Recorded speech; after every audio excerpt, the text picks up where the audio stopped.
Good evening, or good afternoon, I should say. It is now 5:03, and I'll call the Master Plan Committee meeting of Wednesday, October 15th, 2025 to order. First order of business is a roll call vote. Bob and Eric here. Linda Brown. Carol Gogolinsky. Rebecca LaValle. Mike Zwicker. Margaret Bacon. Gordon Larrabee. Meg Schlesman. Rich Preston. Bob Moran. Hey, Bob. Nice and loud. Hello. Hey, Bob. Am I? Anyone else up there? Looks like someone else from CMRPC. Yeah, Charlotte, who was here. Hi, I'm here on Zoom. Hey, Charlotte. Oh, Rob Leonardi. Did he email? No, we have you? two excused absences, Oh. Rob Leonardi and Oh. Dan Mascroft. Thank you. Will not be here. Thank you. The next order of business, if you could take a look at the minutes of September 17th.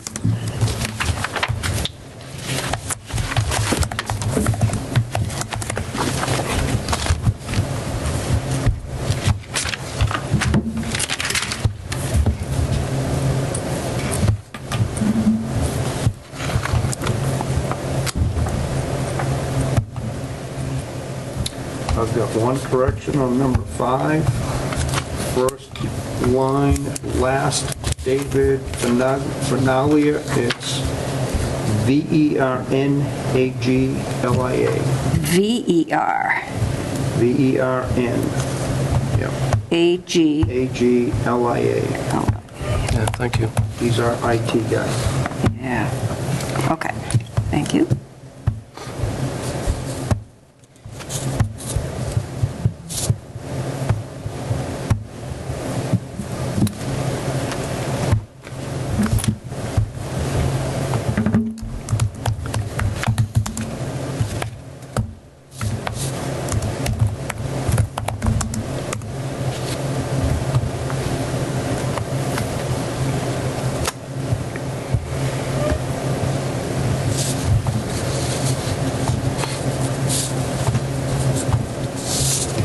You don't have a copy of Key Findings chapter.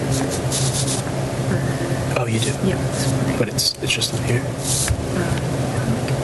think this is the right one. Yeah. Let's see if it is.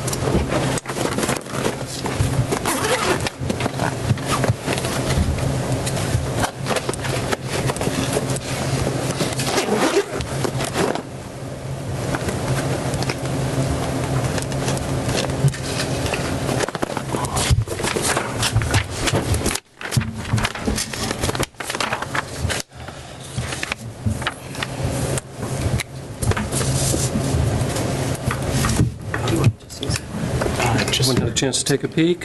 So other than Bob's amendment, are there any other amendments, comments, considerations? If not, do I hear a motion to approve as amended? I'll make that motion. Made by Bob, seconded by Ross. Any other input? Meg is going to abstain. Thank you. I will too. Abstain. I was in I here. wasn't here. Abstentions. Wow, okay. Hopefully we're enough to pass it well. All those in favor signify by saying aye. Aye. Aye. Remote. And remote? Roll call. Oh, we're doing roll call. Thank Oh, you, yeah. Bob. That's why you're here. Bob, what do we say, yay, nay? You can, if you like. Aye. And, I was also absent. So, at the last meeting. Carol Gogolinsky, aye. Ross Smith, aye. Rebecca LaValle, abstain. Mike Zwicker, abstain. Margaret Bacon, aye. Gordon Larrabee, abstain. Meg Schlesman, abstain. Rich Preston, aye. Bob Bob, Moran, aye. okay, we need 7. No, we actually need 8. Yeah, we don't have a quorum To approve? to approve. To approve. minutes. Yeah. So we have to extend the So who could approve? That would be Rob. Rob and Dan, possibly, or Dan Gilbert here. There we go. There's our quorum. through. Here's one. That's only minutes. Hey, Hey. that's all we We need. still, Would that give us? no, that's second. Need some space. 3, Yeah, I think that's 7. 5, Might be squeezing on in here. 6, 7. Can we get his folder? Well, we'll give Rob a minute to have a seat. Do we have his folder?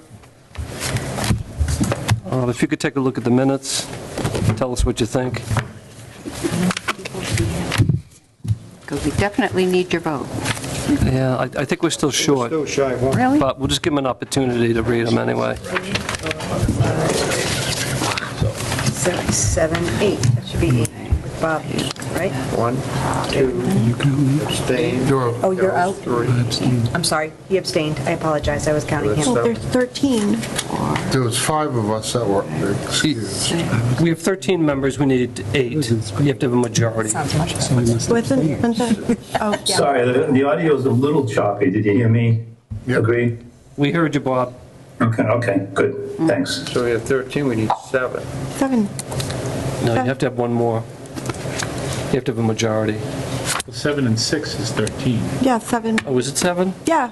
Yeah, half of 13 is 6 and a half. All right. You know, we haven't even got through the minutes. This is going to be an interesting, this is going to be a real long night. I can check on my calculator. But well, let's throw caution to the wind, okay? Let's see what Rob has to say. Pressure's on you, Rob. Oh, my word. We did make one change to number 5, just so you're aware. Spelling of the last name, David Benaglia. Yeah, he did mention that, thank you.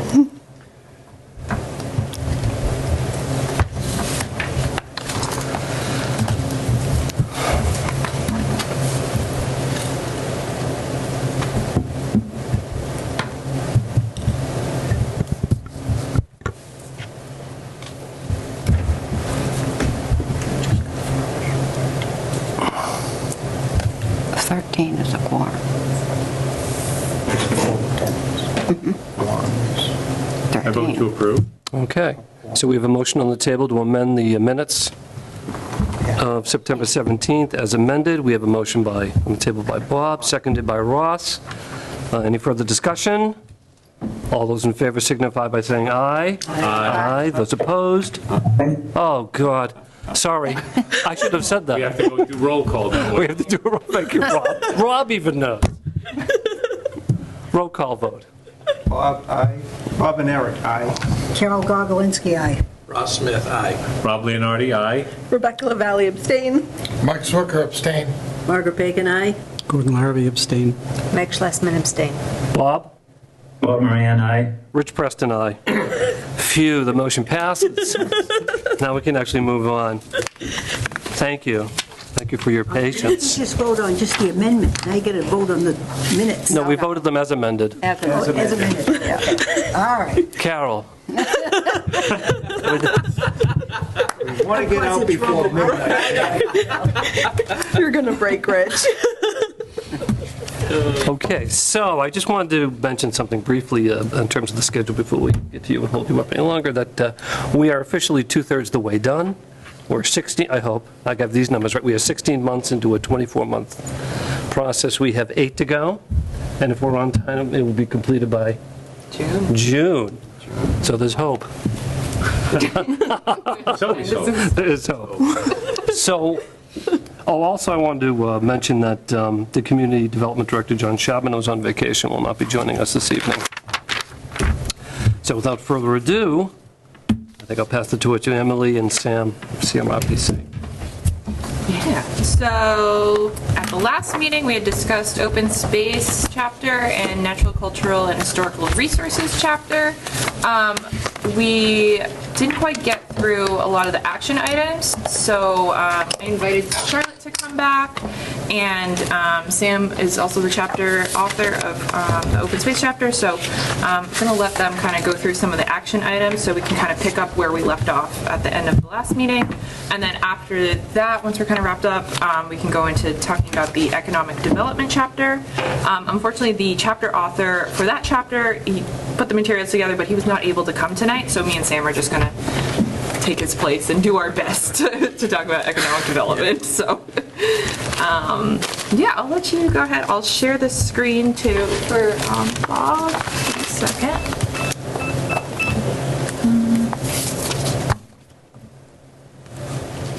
Do you want to talk about the photos? maybe like in between. Do you want to start with that, just so we can get this through and then try this? Sure. And then,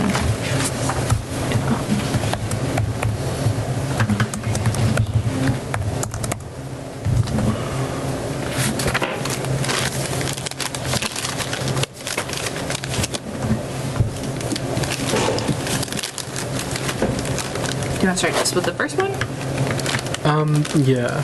We did talk a little bit last time about doing an action item around a right to farm bylaw, and like another one is about creating like an agricultural commission. And John had mentioned that it was kind of a sensitive topic right now due to some ongoing political stuff in town.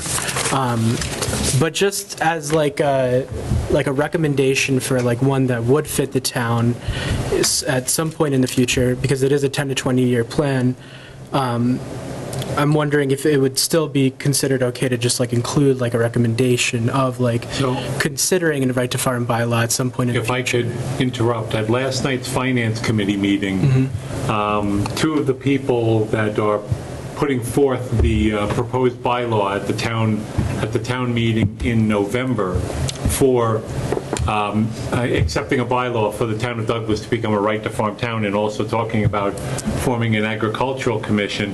One of the things I actually did for the two people that were presenting last night at the finance committee was, because again, the finance committee, we were just looking at it through the lens of financial impact to the town, didn't think about anything else, but what I recommended to them was actually reaching out to the master plan committee and talking, and potentially doing a presentation or something and talking about what they have for the right to farm and the agricultural commission, is simply because, as you mentioned, it's part of the 10 to 20 year plan for the town of Douglas. This is something that would have, a material impact to the town, and it's something that the town is going to be voting on in a month. So it's something that could be a very real possibility in a month from now at the town meeting in November, that bylaw gets passed and we become a right to farm town, as well as agreeing to establish an agricultural commission. So it is a very real possibility in the very near future. So actually, I was going to hold this till the end of the meeting. Oh, sorry. No, that's okay. No, actually, it's an opportune time to talk about it. They did reach out, and they will be joining us at our next meeting on the 29th. I'll put them first on the agenda, hear what they have to say. We'll have a conversation, ask some questions, and go from there. Are we premature on listening to them? Because what if it doesn't pass at the town meeting? Then it's a waste of time for us to listen to it. Well, I think, personally, I think what's happening is that because it was an initiative petition, is that right, Ross? Citizens petition. That it sort of usurped all the boards and committees, and people didn't have an opportunity to have these public hearings. So the thought was that let them have the space, let us know what they want to do and what their intention is, be available to answer questions, and this will be a kind of de facto public hearing for them. And I thought about this, and I struggled with this a little bit. I mean, is it appropriate to bring it to master plan? Well, we've been discussing it. It's my understanding it was in the previous master plan, so it's not entirely inappropriate. And although it may be decided a month from now, and that as a master plan, we're talking about completing this in June and being a 20-year plan, you can go back and forth on whether it would be entirely appropriate. But I think at this time, in this context, taking everything into consideration, it wouldn't hurt to have them come in and speak to us. I don't know how the rest of you feel about that. I agree. Even if it doesn't pass in November, there'll still be some aspects of that plan that we may want to consider for ours. So I'd love to hear what they have to say. And if it doesn't pass in November, I can pretty much guarantee there'll be an annual again. So. But at that point, it might be able to be worked on a bit more. Correct. And have some more input. This is, didn't have very much input, overall input, people who were being affected by it. Somebody told me how the person next to him had 2 acres, but only about a half an acre that was useful, and they had 6 horses on it, and I don't know how many goats and chickens and roosters and everything else. So I can understand where some people would be concerned about that. I was all for it, yes, right to farm. But then when I started hearing these other things, I'm going, maybe we need to look at this in a little bit better. The reality is with zoning, it's always about rights and interests and conflict. Right. It's never one-sided, and I think all sides have to be Right. taken into account. So that's why I think if it went and had more time for more input from people, I think it might be better. But it's on the thing. If it votes in, it's in. Okay. And with this is a 20-year outlook, like Right. Linda was saying, next year, 2 years, Oh, 5 years down the road, guaranteed. you Oh, know, yeah. it may generate, get more fine-tuned or whatever, Mm-hmm. you know. Yeah. So, And that's why I had made the recommendation to them last night, is because we are doing such a look forward, that I thought it would be appropriate, even if it doesn't pass now, it's something that is going to be, considered probably multiple times over the next coming, couple of years. Anyone else? Any thoughts? So there you have it. So they'll be first on the agenda on the 29th. Thank you. See what you started here, Sam? Yeah, so It's all riled up. I guess I don't remember why I ended up jumping to that one at the last meeting, but we can take it from the top, Charlotte, if you want. Sounds good. Can everyone hear me all right? Yes. Yes. loud and clear. Awesome. So the first action item, I'm not sure if we were for this one at the last meeting, because I know that we did 2 each, but it is to develop a historic preservation plan. We discussed a lot about historic preservation and the key findings of this chapter, and a historic preservation plan would be a great way to kind of position the town for further state and federal funding opportunities for historic preservation in Douglas. And we also talked about how the 2008 reconnaissance plan is a pretty good starting off point for creating a historic preservation plan. So something to consider as we kind of evaluate preservation priorities in town. Do you want to just go back and forth between action items, Sam, or? I had just planned to just talk about the agricultural ones. I can't. I didn't get that. Sorry. I have a few that I had selected to talk about, but I'll let you know when they come up. Okay. And so then the next one, we also discussed the Community Preservation Act. So just kind of exploring, education opportunities, and if the CPA is something that people consider, people want to bring back to the town in the future, as it can open up the town for further funding for open space, historic preservation, housing, things of that nature. And it's just kind of what can be done to help with educational outreach, kind of let people know what it is that they're actually voting on. The third suggested action item is to do the same thing, but with Chapter 61 enrollment and kind of engaging landowners regarding Chapter 61 opportunities. So this is these kind of enrollment programs are great ways to maintain those rural landscapes that people really value in Douglas. And similar to the CPA education outreach campaign, it could include community events where you get to pass out flyers, pamphlets, things about educating landowners on what Chapter 61 enrollment looks like, and things like that, as well as on a town level, making sure that any withdrawn land under Chapter 61, under right of first refusal, goes before the Open Space Implementation Committee, so they get an opportunity to assess that land. Charlotte. The fourth action item, constructing a river walk along the Mumford River. I know we talked about this last time. Oh, sorry, go ahead. Do you want to pause just for people to provide any comments they have on any of the ones proposed so far? CPA, Chapter 61, thoughts? What is Chapter 61? I'm not as familiar with that, I'm sorry. It's like a tax deduction for having your land preserved as or in active use as farmland or forest land or recreational land. It gives you a tax deduction on that property while you're enrolled in the program. Yeah. It's kind of a temporary protection program. It's not permanently protecting land. See if Sarah can turn it on. actually Yeah. didn't know about it until somebody told me, because I've got land that can go under that. Thank you. Oh, really? Yeah, Oh, yeah. somebody told me about it, and I had no idea about it. And I work and deal with this type of stuff, and I knew nothing about it. Yeah, it protects land. 61 is forest land, 61A is agricultural, horticultural, and 61B is open space and recreation, is my understanding. And it gives you a tax reduction, and I believe if you want to sell it back into the market, or you want to sell it at market value, you have to pay the back taxes. Is that correct, Ron? It's up to 5 years. And the town will get the right of first refusal on purchasing the property. It's a minimum number of acres also that can be put into Chapter 61.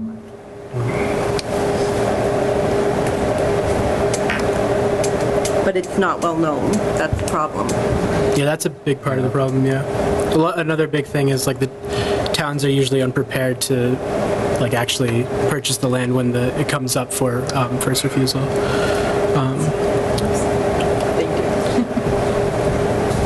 And Thank so, you.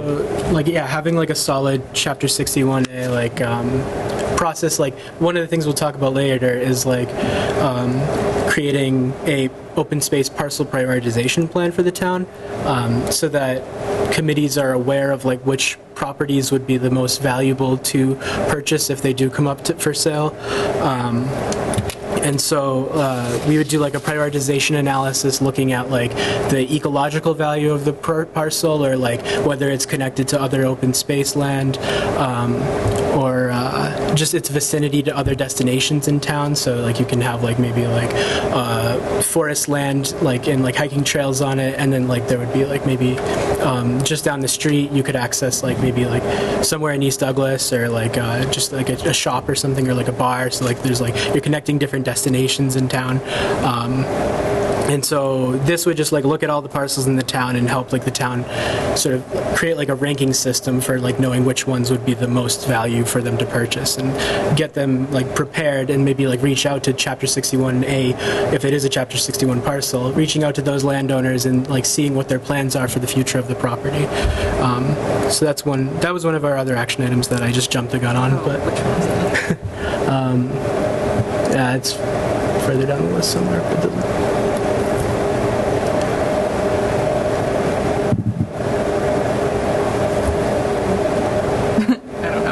It's okay. Oh, no, there. It's the last, number 12, create an open space parcel prioritization plan. Yeah, and that's something we could do with like a DLTA project, right? Like it's not a super extensive like. Doesn't take a ton of like community engagement work. It's more of just like looking at like GIS, like which parcels are like most suitable, and like if there's like valuable habitat on there from like looking at state data layers, or like if it's just like if it's close to other destinations in town. So I believe the Open Space Committee has really worked on that. They recently had an approved open space plan. yeah, there's the open space and recreation plan doesn't actually do the prioritization of like every single parcel in town. It's just more of like recommendations for like what could like other ways to like improve open space, or like just like it's like the open space and recreation chapter, but like more extensive and comprehensive. Well, they do have a huge plan. I watch the meetings that they have, every single Chapter 61 parcel, right, Gordon? And it shows like, even has like the bio map on it. So they do have like Habitat. mapping and analysis already underway? They do have that. Yeah, could you share that with me? I don't have it with me. Well, yeah, it's, not, I mean- it's not emailable, right? Or It's not digital? Okay. I don't know. It is. It's on the website. Is it that big? Is it the big thick book? Yeah. So No, it's a map. Is what But no, but I'm asking, is it in the big thick? I think The so. 2023? There are lots of maps in there. Oh, we do have like separate maps, but this is just like a ranking of like all the parcels. Like, so it would be combining a lot of those layers that are featured on separate maps in the plan. I don't think that we did that prioritization. Okay. And I actually do think that the parcel prioritization was a recommendation of the open space plan as well. So we're just like kind of bringing that one over. Shouldn't the assessor's office have that information? They could have some of the data that we would use to create the prioritization map, but I don't think they have their own prioritization analysis that they've done. So, sorry, is this analysis more for the benefit of future open space projects, or is it for more educating the townspeople about the opportunity with Chapter 61 and 61A? It's for open space projects in the future. Like for specifically Chapter 61, it's useful because oftentimes the Chapter 61A parcels will be brought out of the program and sold, and the town isn't prepared within the 120 days that they have to make a decision on what they're going to do with the property, if they want to buy it or not, or put some kind of restriction on it or whatever. So this gives them they already know, they've already looked at the analysis, which parcels they really want to consider doing something with. Specifically for Chapter 61A, it's useful, but also just for any open space projects that you might want to have done in the future. It would help you look at what the possibilities are. Yeah, be a tool for the town to use to help determine and make decisions when the time comes. Yeah. Something to have in their pocket. Any others you want to go over? Go back to...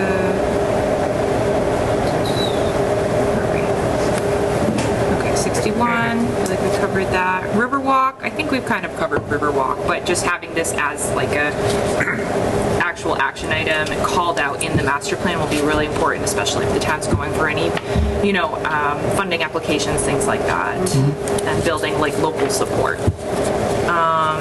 Promote low-impact development practices in town. Is that? Yeah, do you want to talk about that, Charlotte? Yeah. So something that came up in the community survey was flooding concerns and stormwater.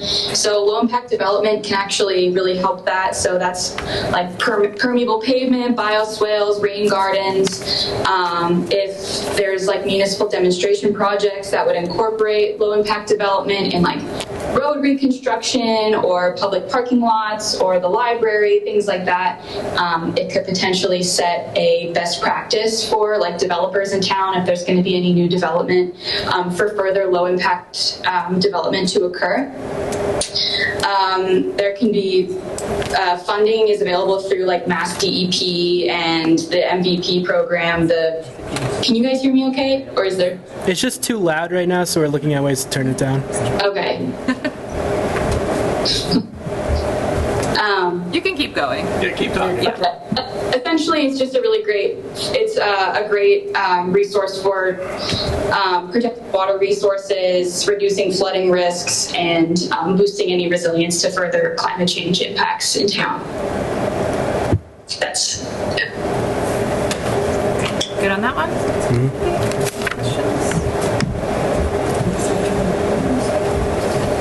Is this yours? Agricultural zoning?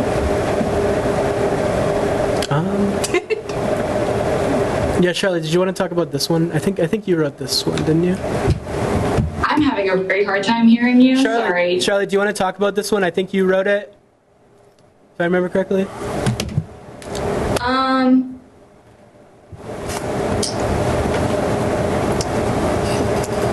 I don't believe I wrote this one, but I can talk about it. Sure, go ahead. Yeah, go ahead. Okay, sorry. Essentially just updating, like it says, updating zoning bylaws to support agricultural uses.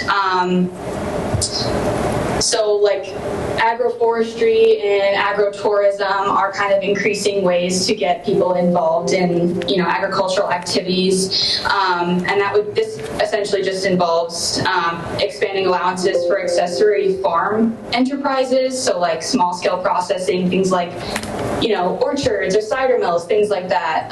Clarifying standards for small scale food production, and clarifying rules for building accessory structures like greenhouses. So this is great for just farmers market type, apiaries or cider mills, things like that, things that can better support kind of what Sam was talking about in terms of agricultural activities in town. And then the next one was the right to farm bylaw, which we've talked about. The Agricultural Commission, which we've talked about. So this one, Joe, who did the Economic Development chapter, and I were looking at the residential commercial district, which is like a chunk of land like along Main Street, Route 12, or Route 16, that it's zoned as residential commercial, which like a lot of the commercial uses are allowed specifically by special permit, but it creates like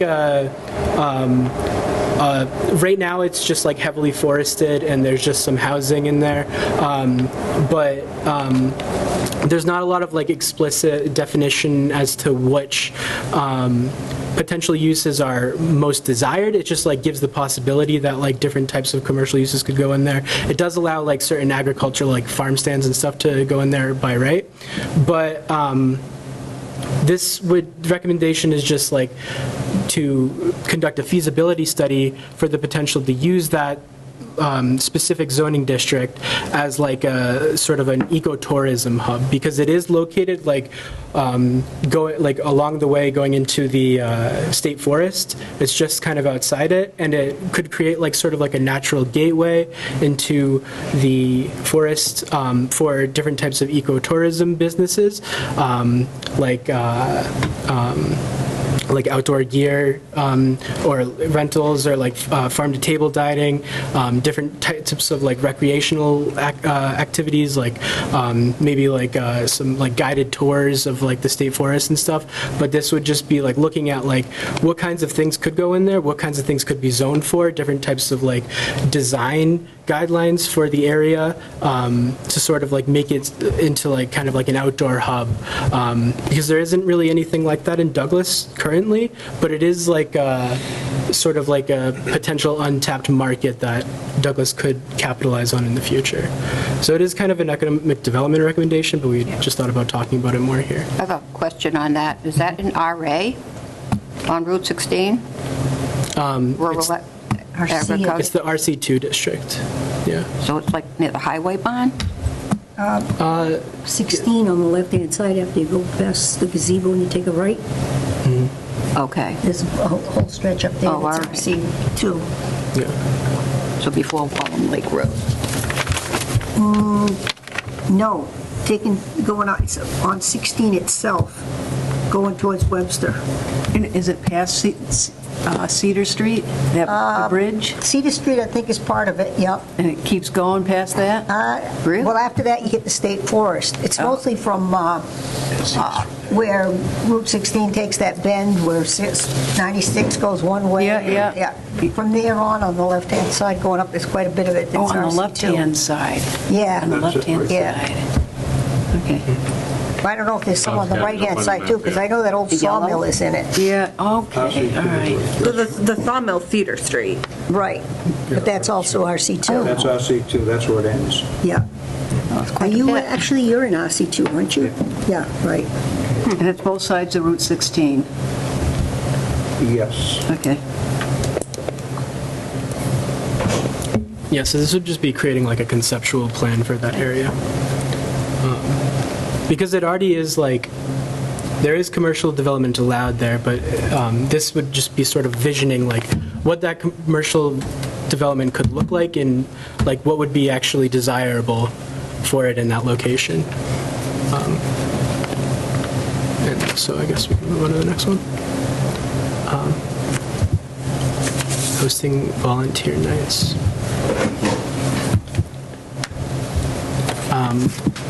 Yeah, so this one was just looking at like, this could apply to a lot of the different chapters.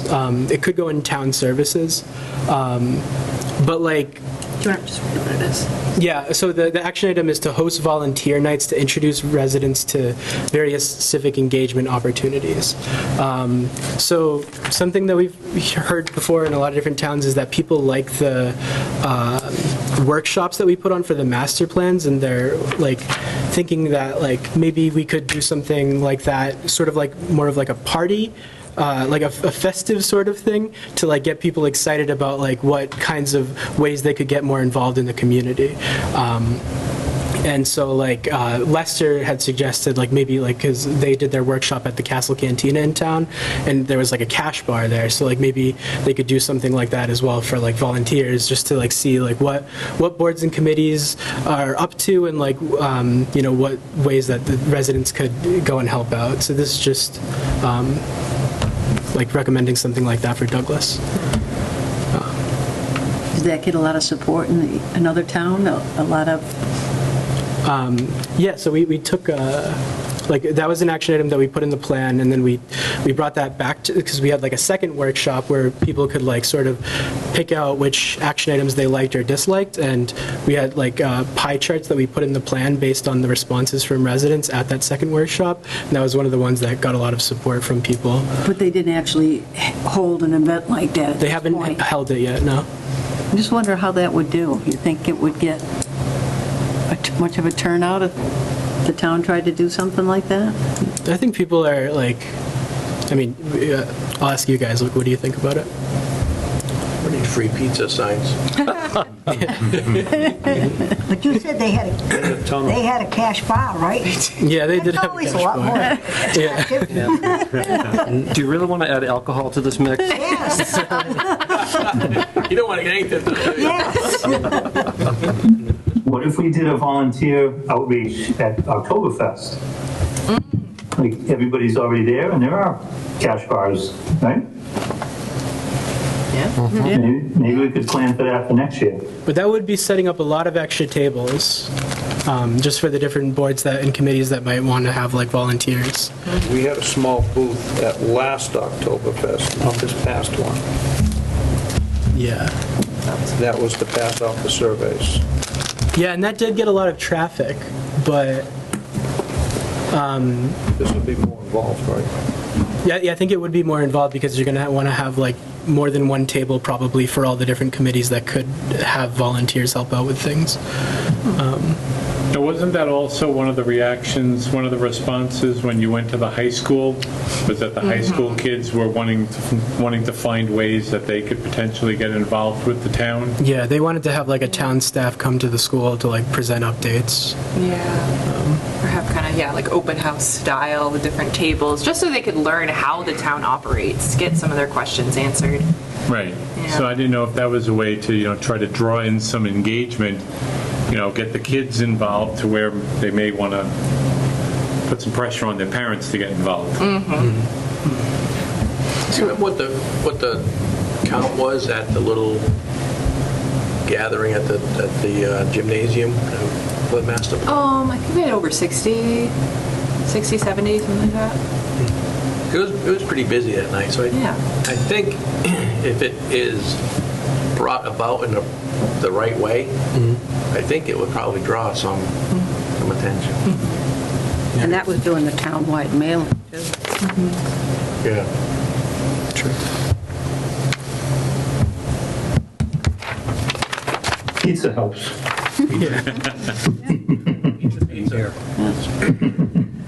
And we are under budget, right? Yeah.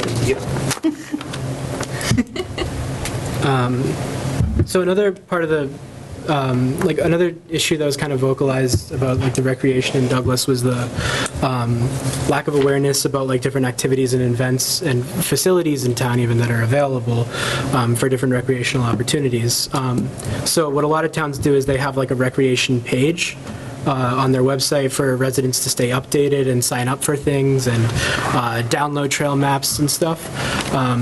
So one of our action items was just to create like a web page that would be dedicated to recreation, either on like the Town of Douglas website, or if there are funds for it, like doing like a town-sponsored like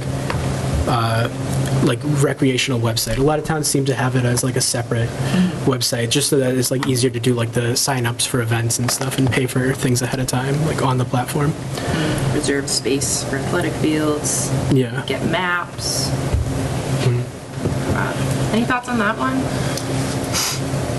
Feel like information about recreation resources is pretty accessible, or there's room for improvement? I think the more information we can put out there, the more it's going to be obviously seen, Even myself, I live in town 58 years. Yeah. Still don't have a map of the state forest, but know it like the back of my hand, you know?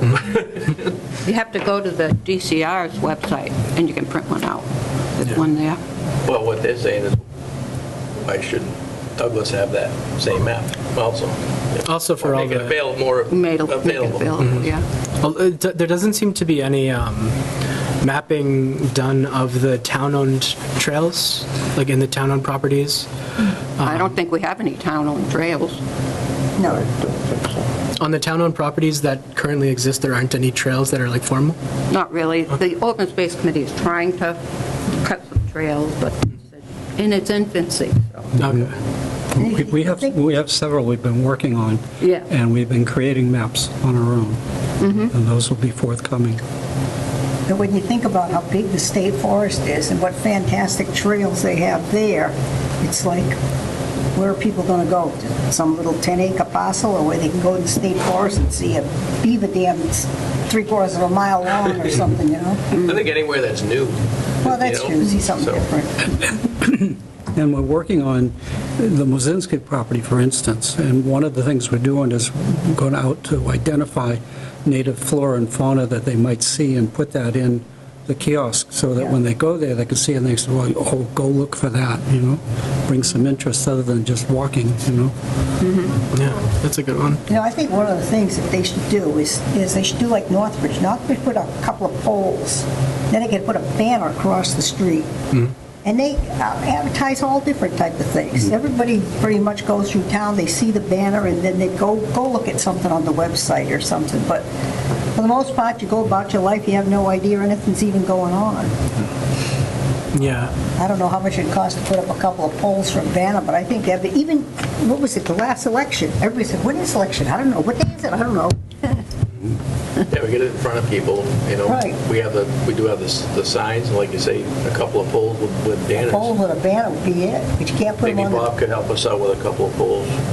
Maybe the highway department could put them in. Right.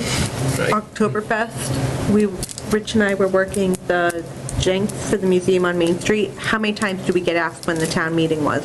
For the upcoming meeting, we had to have been asked. Right. Yeah, they had no idea. So many times. Yeah. Oh, when's that meeting coming up?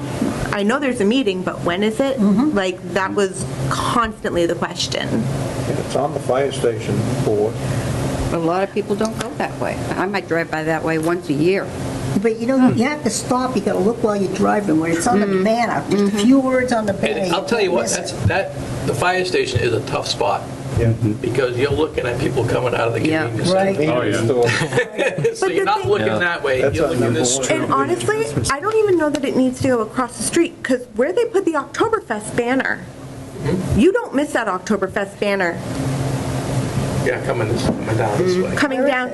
I didn't see it. In the extra Z-Mart parking lot. It's like right there, like, especially if you're going through town in the morning or in the evening and you're stuck in traffic, you're seeing it either way. And as far as the town website, I find that there are issues with it being updated. And correct me if I'm wrong, but is it updated when it is updated by each individual department versus one source doing it? You know what I mean? I can't say for sure, but I would think each department would have their own responsibility to do it. Yeah. I think some meetings go through the town clerk's office because Historical Commission doesn't have a page. So anything, whenever we have a meeting or anything, we just submit it to the town clerk's office, and that's how we get on the scheduling. Is the town meeting and upcoming elections on there, do you know, in a timely manner? I've never seen it. I've never been able to find it. Yeah. I'm with you. I've never Probably here, been but able to it's find it. buried. And here's the thing, even the front page, it's all in very tiny font. It needs to pop. Like, the front page, even their notices aren't big.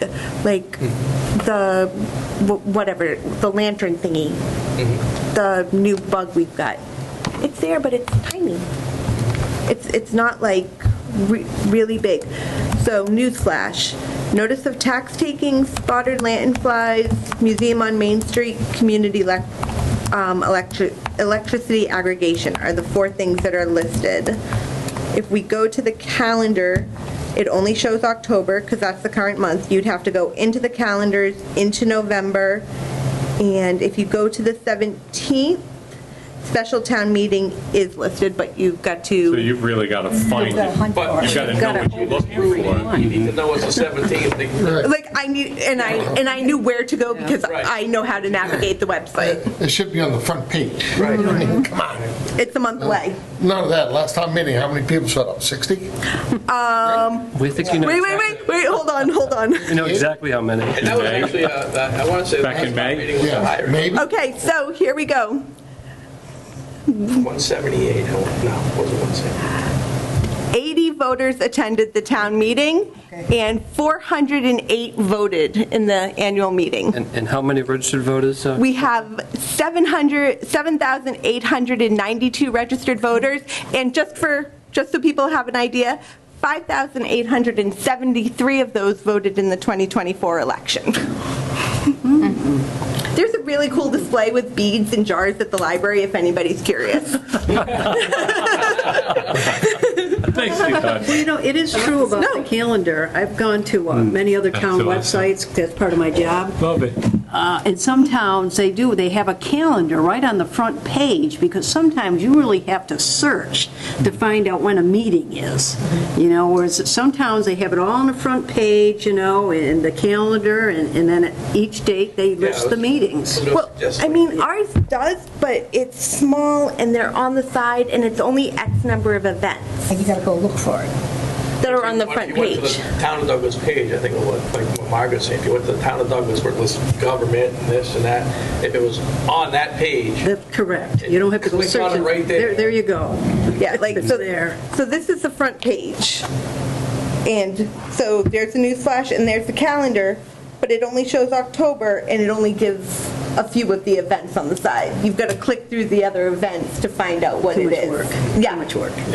Doesn't need to be. It should be easy. That information should jump out at you. You shouldn't have to go searching for it. Especially town meetings. Yeah. Which is.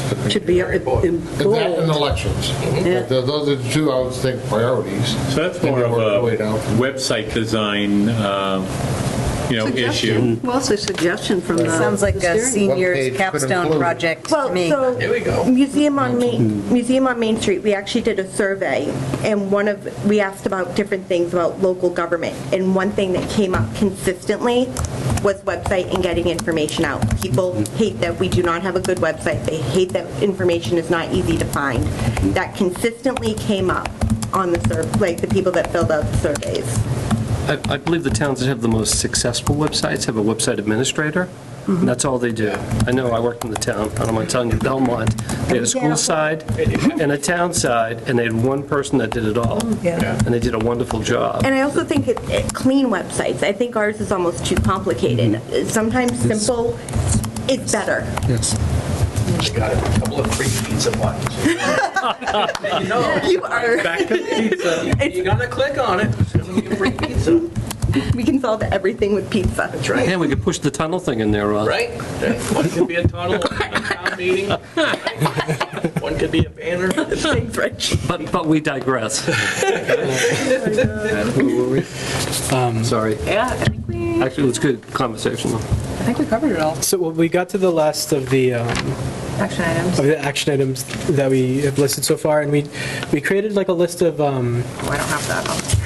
But yeah, we just created like a list of other action items that we could explore in the future. I'm questioning whether or not to like read through potential action items because Might take a little too long. it might take a little too long like to talk about all of them and like run them by the committee.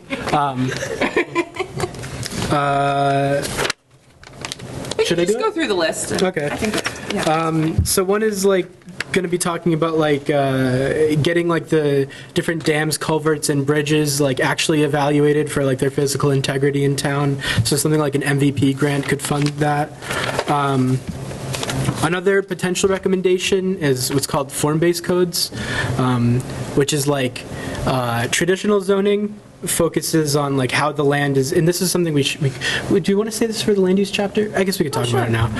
But the traditional zoning focuses on how like land is like what kinds of uses and like business types are allowed, but it doesn't say as much about how to keep in line with the general physical character of the area, aside from basic dimensional requirements. And so form-based codes are a way of like flipping that on its head and making it so that a wider array of uses can be allowed in a given area as long as they fit in with the style and form of like the building types that match the standards that have been set. So like design guidelines that have like a little bit of teeth, so that like you're making sure that like the type of business that goes in is one that like doesn't really change up the aesthetic character of the area, but it doesn't necessarily prohibit different types of uses from going in as long as they fit that aesthetic. So this can help like sort of maintain like the historical character of certain areas that have like a lot of value and historic character, and like it will also like make it more attractive to developers potentially, because it can add more predictability to like what kinds of like physical like dimensional things would be allowed versus not allowed. It doesn't have to be like a town-wide change to the zoning. It could be like focused on like a specific district to make it like more experimental, but that's just another idea that we wanted to throw out there.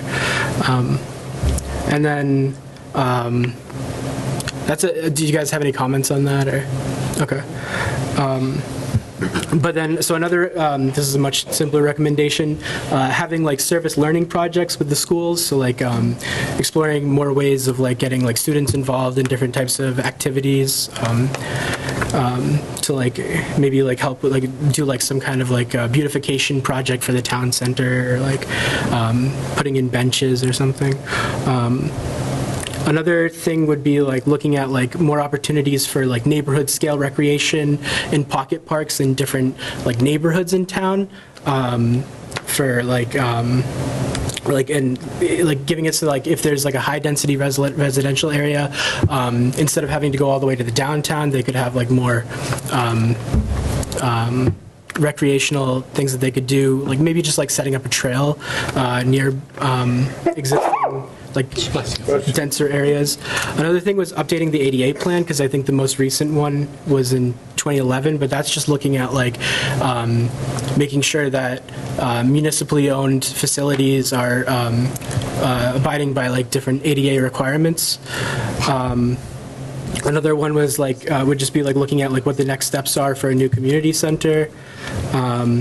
Another thing is like would be like having more action items relating to like ensuring long-term funding and capacity for maintenance, like developing like a comprehensive park maintenance plan, designating important habitat areas like potentially like pollinator corridors, stuff like that. More regional partnerships that could be formed, like with land trusts and whatnot, for like different types of trail connections. Making suggestions for like different types of like improvements to signage and wayfinding.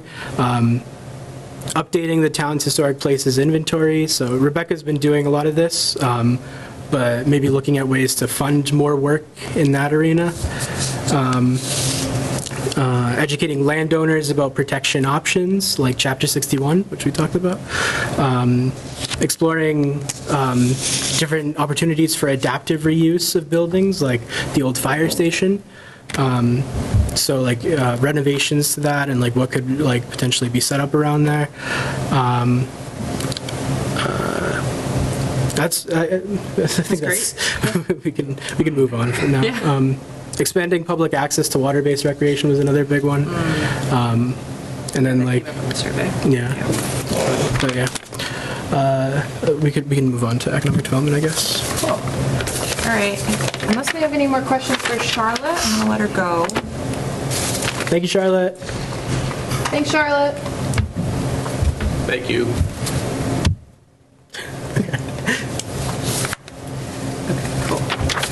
Okay, great. So next, we're going to talk about economic development. But before that, we had a quick question for the group. Okay. We've been talking about like the format of the plan and like pictures we want to include, and we do have some great drone photography and shots of the town that one of our staff members took over this summer, but we were trying to think of ways to like get more pictures and just really make this be like an inclusive plan that shows the beauty and like the people and businesses and everything. So we had an idea to potentially have some kind of like photo contest for the public. It's been a little while since we did some public involvement. So I wanted to kind of get your thoughts on if we set up like some kind of photo contest. There'd be a few prizes like for youth, certain age groups, certain categories. People would just submit a photo on like a form, like online. So we post it on like the town website or CMRPC's website. I can show you kind of an example of what we've done for another master plan, just to give you a sense of what it would look like. But I don't know, I thought it'd be something fun. I think that's a great idea. It's a great idea. We can break it into like different categories so that you're not getting, the same type of picture from absolutely everybody. Like break it in, exactly. It's like you can only take so many sunset pictures. Exactly. It's like, look, 3,000 sunsets, but nothing else. Don't forget the comment. There will be a million of the comments. Oh, yeah, there would be a million of the comments. So, yeah, you would want something where you're kind of breaking it into categories, I would imagine. Well, I think you should let everybody put in whatever they want, and you just shift to them and see which ones you think's the best. Right. I don't think you should hold it back to certain categories. As long as it's within the bounds of pride and good taste. Well, yeah, okay. Go along with that. Or maybe have different categories like nature, buildings, landmarks. Well, you could do that for prizes. But you could let people know that like these are the different areas we're looking at. So people might Wildlife. Take each picture and put it in a folder. So all the same like pictures are in one folder. And these would be pictures that would be used in the master plan? Yeah, they would be. Awesome. Yeah. Yes, I think That's a great idea. Cool. Okay. Advertise it that way, I think that would really generate some interest. Awesome. So by consensus, everyone good with that? Yeah. Cool. All right. We'll come up with a form and rules and everything. And I mean, we're meeting in 2 weeks anyway, so we can just launch it after that next meeting. And then. Wait, do you want to show them this? Yeah. So just as an example, this is kind of the submission form. So we would say the last date to submit photos. We ask people to submit their name, and if we want to do age categories, we ask them to submit their age, email address, so we could contact them. I'm assuming we'll figure out a way to do like judging, but I assume like this committee would be the judges, and we'll figure out a way to best and Would you allow fairly judge. historical photos too? Oh, yeah, like building. Oh, yeah. Yeah, I think like old mills. Old pictures. Some old photos too, should we allow those in as well? I mean, you don't. I would love those. I just don't know how, because it would be a competition of people taking pictures. So if your grandfather took Well, pictures. if they have photos saved, I don't see why not. Yeah. Everybody can scan stuff. They make it right into a digital thing on a scanner now. Yeah, like this rule, photos you submit must have been taken by you, but we could have, but if you have historical photos, please, we would love to see those, although they will not be judged in the competition, something like that.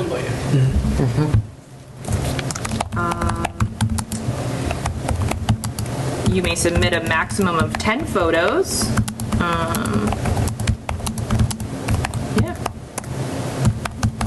Cool. Okay, so we'll come up with this for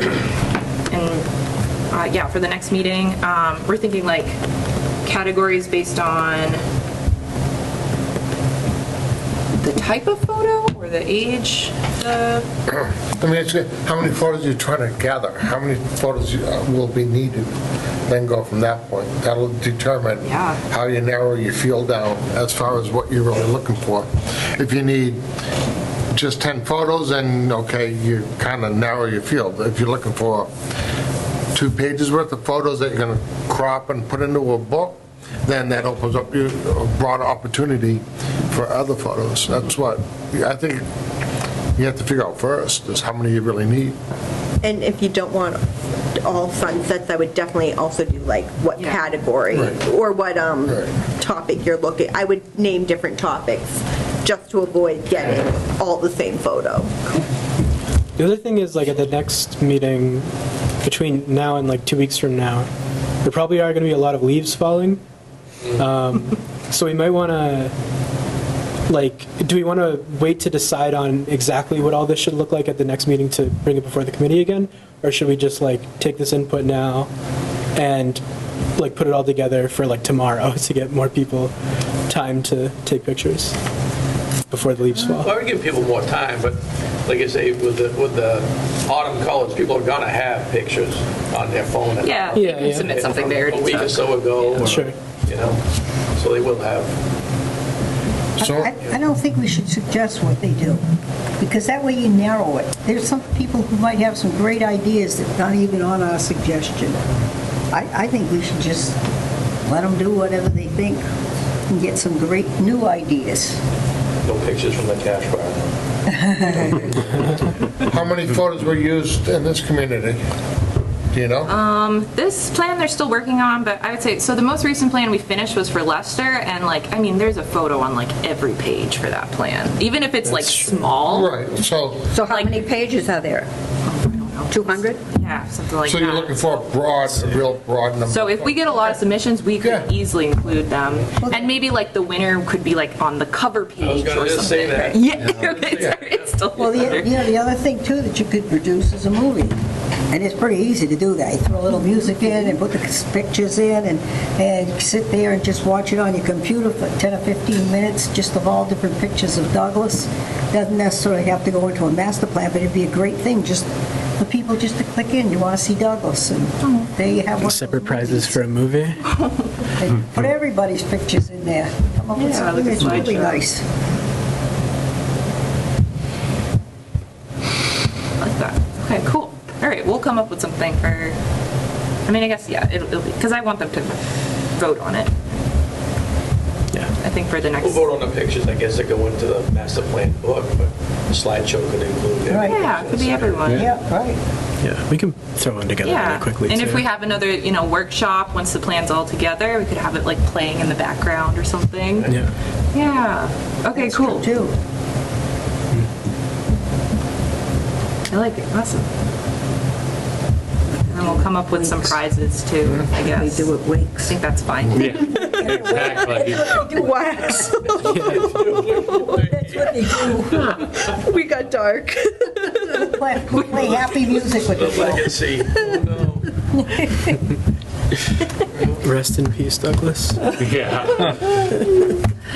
Okay, all right, that's all I had on that, so. Okay, now economic development. Let me hand out.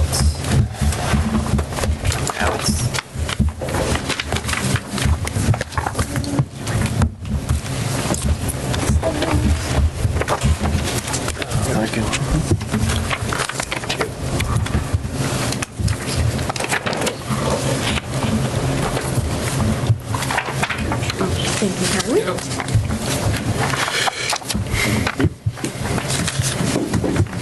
The same thing, put it in two I directions. think so. Pass back the, Oh, yeah, yes. Yeah, got yours? yeah, I got mine. All right, that's extras. Okay. That's yours? Yeah. Pass it back. There you go. Thank you.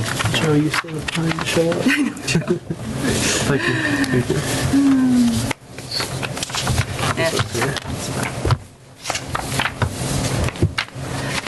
All right, so economic development. So this, we're kind of talking a lot about how the town can grow its tax base, commercial tax base, and encourage local business activity, and kind of what aspects of economic development the town kind of can be proactive about, encourage, so things like zoning bylaws, permitting, infrastructure, how it can be a supportive, create a supportive business community to existing businesses and attract investment as well. While, of course, maintaining the community's small town character. So the first one, key finding we'll talk about, Douglas has experienced significant industrial growth in recent years and additional opportunities still remain. So industrial development has been kind of a primary goal for parts of East Douglas, adjacent to 146, and a lot of progress has been made towards this goal in recent years. Specifically, the cubes at Douglas. That's expected to create 250 jobs and $1 million in annual revenue for the town. Also, north of the cubes, another large warehouse complex has been proposed at the site of the Pine Sand and Stone. So currently, there's infrastructure improvements underway to enable construction of a facility there. And the town has been active in leveraging substantial grant awards from the state and federal governments. Thank you, Bob. Some corrections on this. I bet you do. I did not write this part. All right. What are your corrections on the numbers? We could just Yeah, we can write just that talk down about it now, actually. All right. Second to the last sentence, 2.8 million square foot facility, that's 1.8 million with the latest plan. Creation of 250 jobs, I believe that's 400 jobs. Good, easy corrections. Tax revenue, right now, we're getting 1.8 million from an empty building. 1.8? 1.8. Wow. So That wasn't a TIF project, was it? That was one question we had. Not. No, we will not entertain a TIF. Yeah. Oh, okay. Why is that? Why? Yeah. I'm just We're curious. not giving the farm away. We need revenue. Okay. And why should you if you don't have to? That's true. There is a lot of demand to right now. The project across 146, of which we have 8%, they asked for a TIF. Sutton, Uxbridge, and Douglas said no. Okay. And it still got built. Still got built. there you go. The building sold for $100 million, they're doing a $200 million renovation Wow. with no TIF. Sure.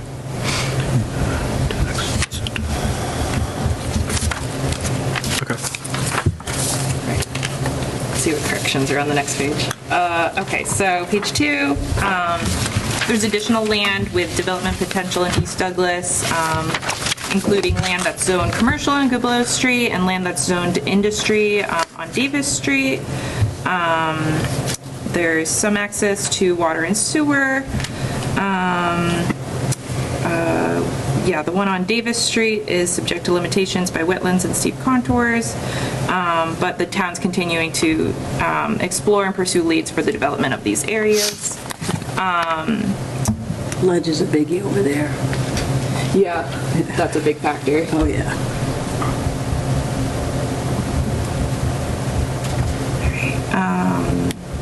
Yeah, in terms of tax levy, previously, prior to the construction of the Cubes warehouse, Douglas was really far behind, trailing its neighbors in the share of tax levy attributed to commercial, industrial, personal property. And now it's steadily increasing, so it's now more on par with that of the neighboring communities. So you can see that in the chart on page 3. Douglas is the dotted line kind of at the bottom, but you know, it's made significant increases in recent years. Let's see. Additionally, equalized valuation. EQV is the fair cash value of all property in a city or town subject to local taxation. So Douglas had an EQV per capita below the state median. But new industrial growth, it offers opportunities to grow the town's EQV and support essential services such as public safety, schools, recreation, etc. Yeah, any comments on the town's industrial growth? It's been phenomenal since Bob and Eric took over. Yeah. I was saying like we could have like just a profile picture of Bob in the plan and be like, you have this guy to thank. There's a whole bunch of people involved. Times Man of the Year. We'll get a picture of Bob, and that will be the cover of the Mass. Sure. Selectmen. The 3 pizza houses in the tunnel. There we go. Where's this tunnel? It's coming. It's coming. A big dig, huh? Yeah, so then next up we have like, he called them like prospective findings. It's just like findings that are a little bit less fleshed out but are still important to discuss. And Oh, are We're we still skipping probably key going to be. finding? Did you? Oh, Nope, no. I'm still- Okay, sorry. We can talk about that next. Cool. Yeah, we can keep moving forward and then talk more in discussion when we get to the action items. So key finding number 2 on page 4, downtown Douglas offers numerous assets to leverage that can enhance its vibrancy as an economic and cultural center. Meanwhile, traffic flow and infrastructure issues threaten its vitality. So as we know, the town center is the town's hub of small business activity. About 3/4 of the businesses in the downtown could be considered active uses. So those are like public or semi-public uses that encourage pedestrian activity, like along the front side of the building, and utilizing the building during substantial portions of the day on most days of the week. So there's also a business makeup kind of breakdown in that the chart in the middle of the page of downtown Douglas businesses. I'm not exactly sure where he sourced this information. Kind of curious, but 3 of them are pizza. Yep.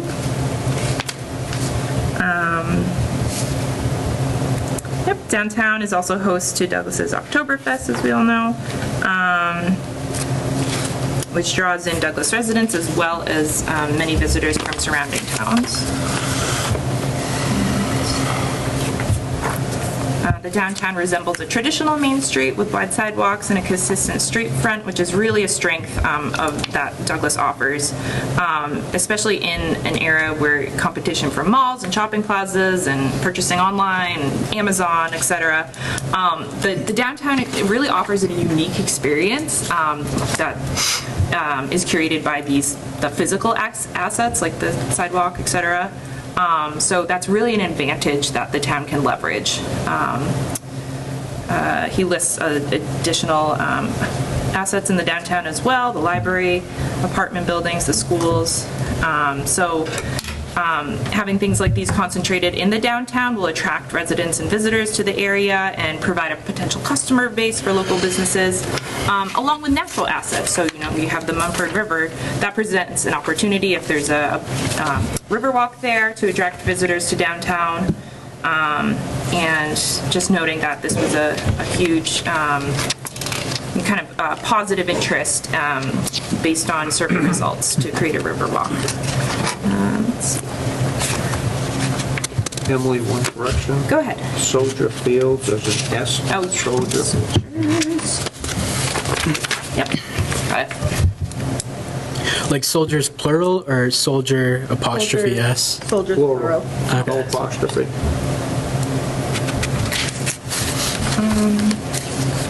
Despite the downtown's strengths, Douglas's downtown currently faces issues regarding parking and traffic congestion. We have talked about this, but just outlining this in the plan and emphasizing that this is a true challenge for the town. Efficient, arrangement of parking spaces is something to be evaluated. Busy roads, when prompted in the master plan survey, asking about dangerous roads or intersections in the town, Main Street, North Street, and Gilboa Street really demonstrated the overwhelming majority of responses. Oh, there's more. Talk about green infrastructure. So green infrastructure are like street trees and rain gardens that can provide a lot of environmental, social, and economic benefits. Town doesn't have, the downtown at least, doesn't have a ton of street furniture, which is like benches and tables for people to kind of like interact with each other, more spend time downtown, just rest, socialize. Gateway markers can be a lot of different things. We were just talking about banners, could be different signs, brick accents, just to signal when people arrive to the downtown, okay, you are here, you are in Douglas, East Douglas, downtown, whatever way you kind of want to brand it. And encourage people not to just pass through, don't just drive your car through, stop, stay, enjoy, spend money. Get the pizza. Yeah, get a pizza, get 3 pizzas. And then wayfinding is also signage to direct visitors to key destinations. So I included a couple pictures down at the bottom, just of different communities of how there's so many different ways that you can kind of approach it with different like planters, flags, banners, just casual like outdoor dining, chairs, tables, downtown signage saying, okay, if you want to go to the town hall, it's this way. If you want to go up to the church, it's this way. It's historical, something or other, the Douglas State Park. Yeah, a lot of streetscape and beautification opportunities. And then just the last part on page 7, there was a big emphasis from the master plan survey on more food and beverage options, shopping options, events and fairs in the downtown. Yeah, I think that's pretty much it for that key finding. Anything you want to kind of focus on and discuss? Do you like the pictures? Is this something you could like visualize in the downtown? We have a challenging sidewalk. We sure do. We have a challenging downtown. Double curb. You can't open a car door on the passenger side. And you can't lower it because now it's going to be too high of a step into, let's say, Gregory's or the Coffee Bean. Right. And weren't there trees once lining all of the roads and There were elm trees, I think, mostly. They were in the green area. And like where the library has a little green strip. Yeah, and something, I don't think they did well or something like that. Was it Dutch elm disease? Dutch elm disease. It's hard to get trees to grow too, and they're not getting enough water and stuff. Plus, there is a lot of maintenance. You gotta rake those leaves. More work for the highway people. That was one of my questions, because these downtowns here that you depict are really attractive, but there's a cost to that. So do you have any thoughts or ideas in some of the communities how that's borne? Is it by the town, by the businesses, by donations, by... How does that work? Any combination, I think, of the different, like you could have like a business association involved in like some of the maintenance of like the downtown area.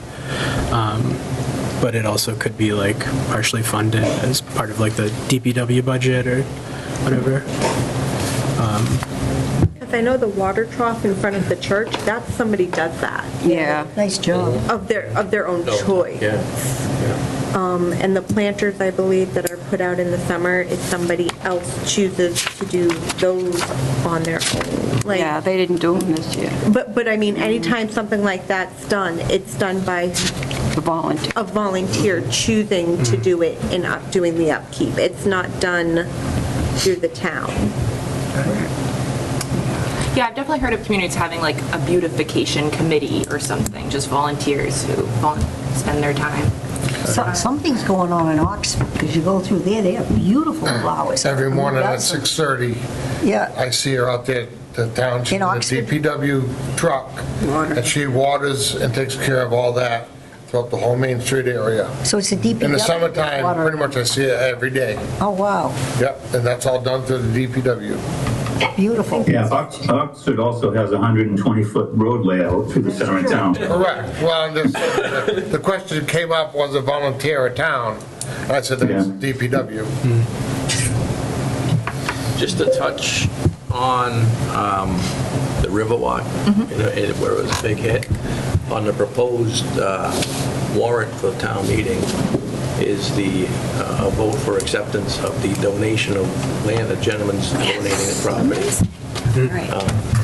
That's coming up on the town meeting for vote. Round of applause. Yeah, awesome. Thank you. Riverwalk? You get the ball rolling. We got the ball. Yes, he is. You did. Good job.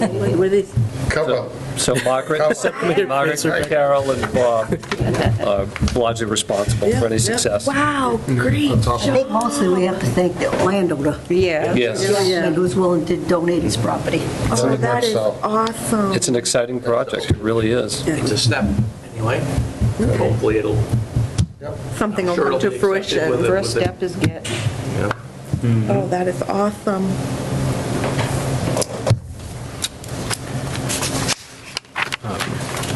All right, Well, that came out of this committee. Yeah. Sure did. You did? Out of this committee. This committee should get credit for it.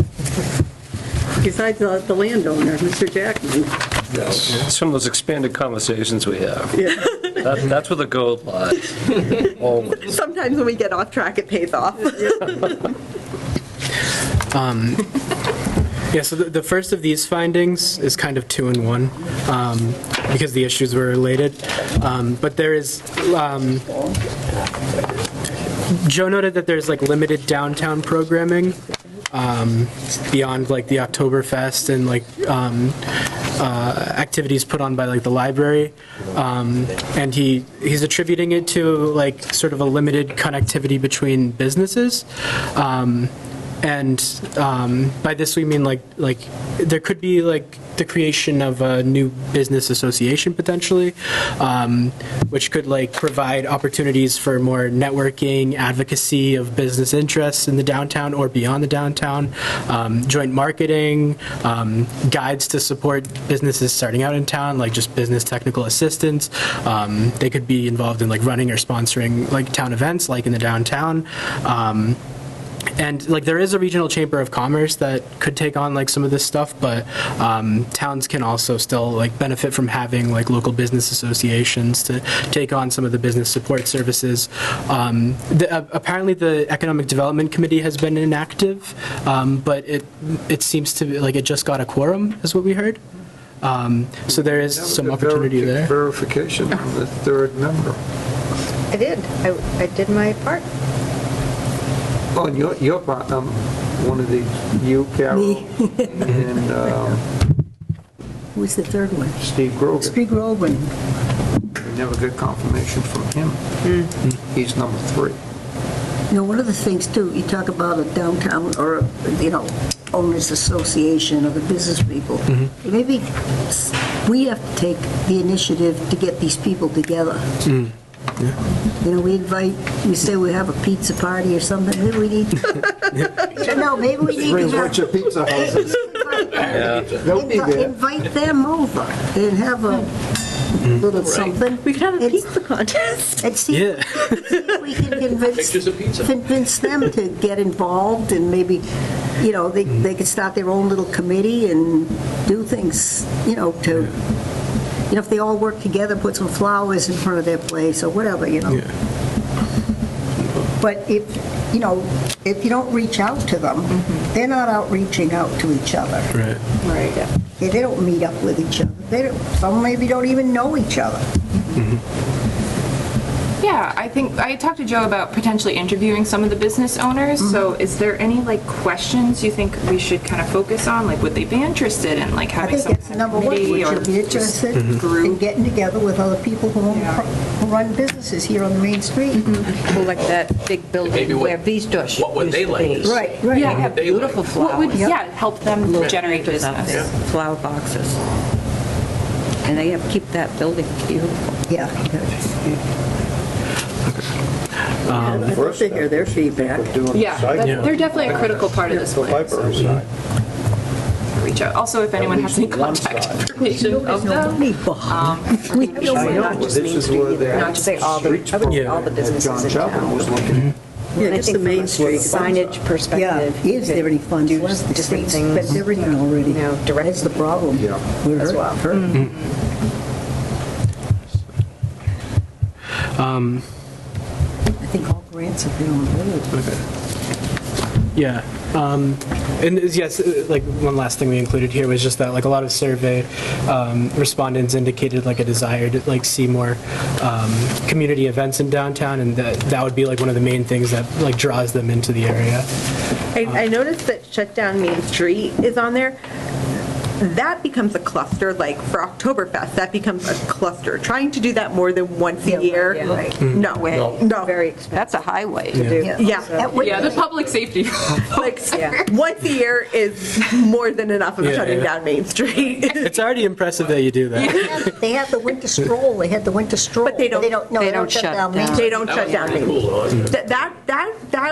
I worked at the library last year, and we never stopped. We were nonstop the entire night. People just kept coming in, and I believe almost all the other, I think Jenks was busy that night. Yeah. The real estate agency was busy. It was, people were out and about that night. I mean, it was also a beautiful night, so that helps. You know, I'm sorry, Rob, go ahead. That's okay. With other towns, you know, I've seen it be very successful where you have farmers markets and things like that, you know, and it's something that there is enough agriculture here in Douglas, but it's where do you host it? Because you can't do it on, you know, on Main Street. You know, that's an impossibility. We did it, the Jenks store had a farmer's market probably for 10, 15 years, right in where the beer thing was at Oktoberfest. That whole yard there was, we had a bread guy come from Whitensville, home-baked bread. Whittier's Farm. We went up there and picked up corn, and we would sell it for a price and give them a cut. And at times they had peaches and stuff.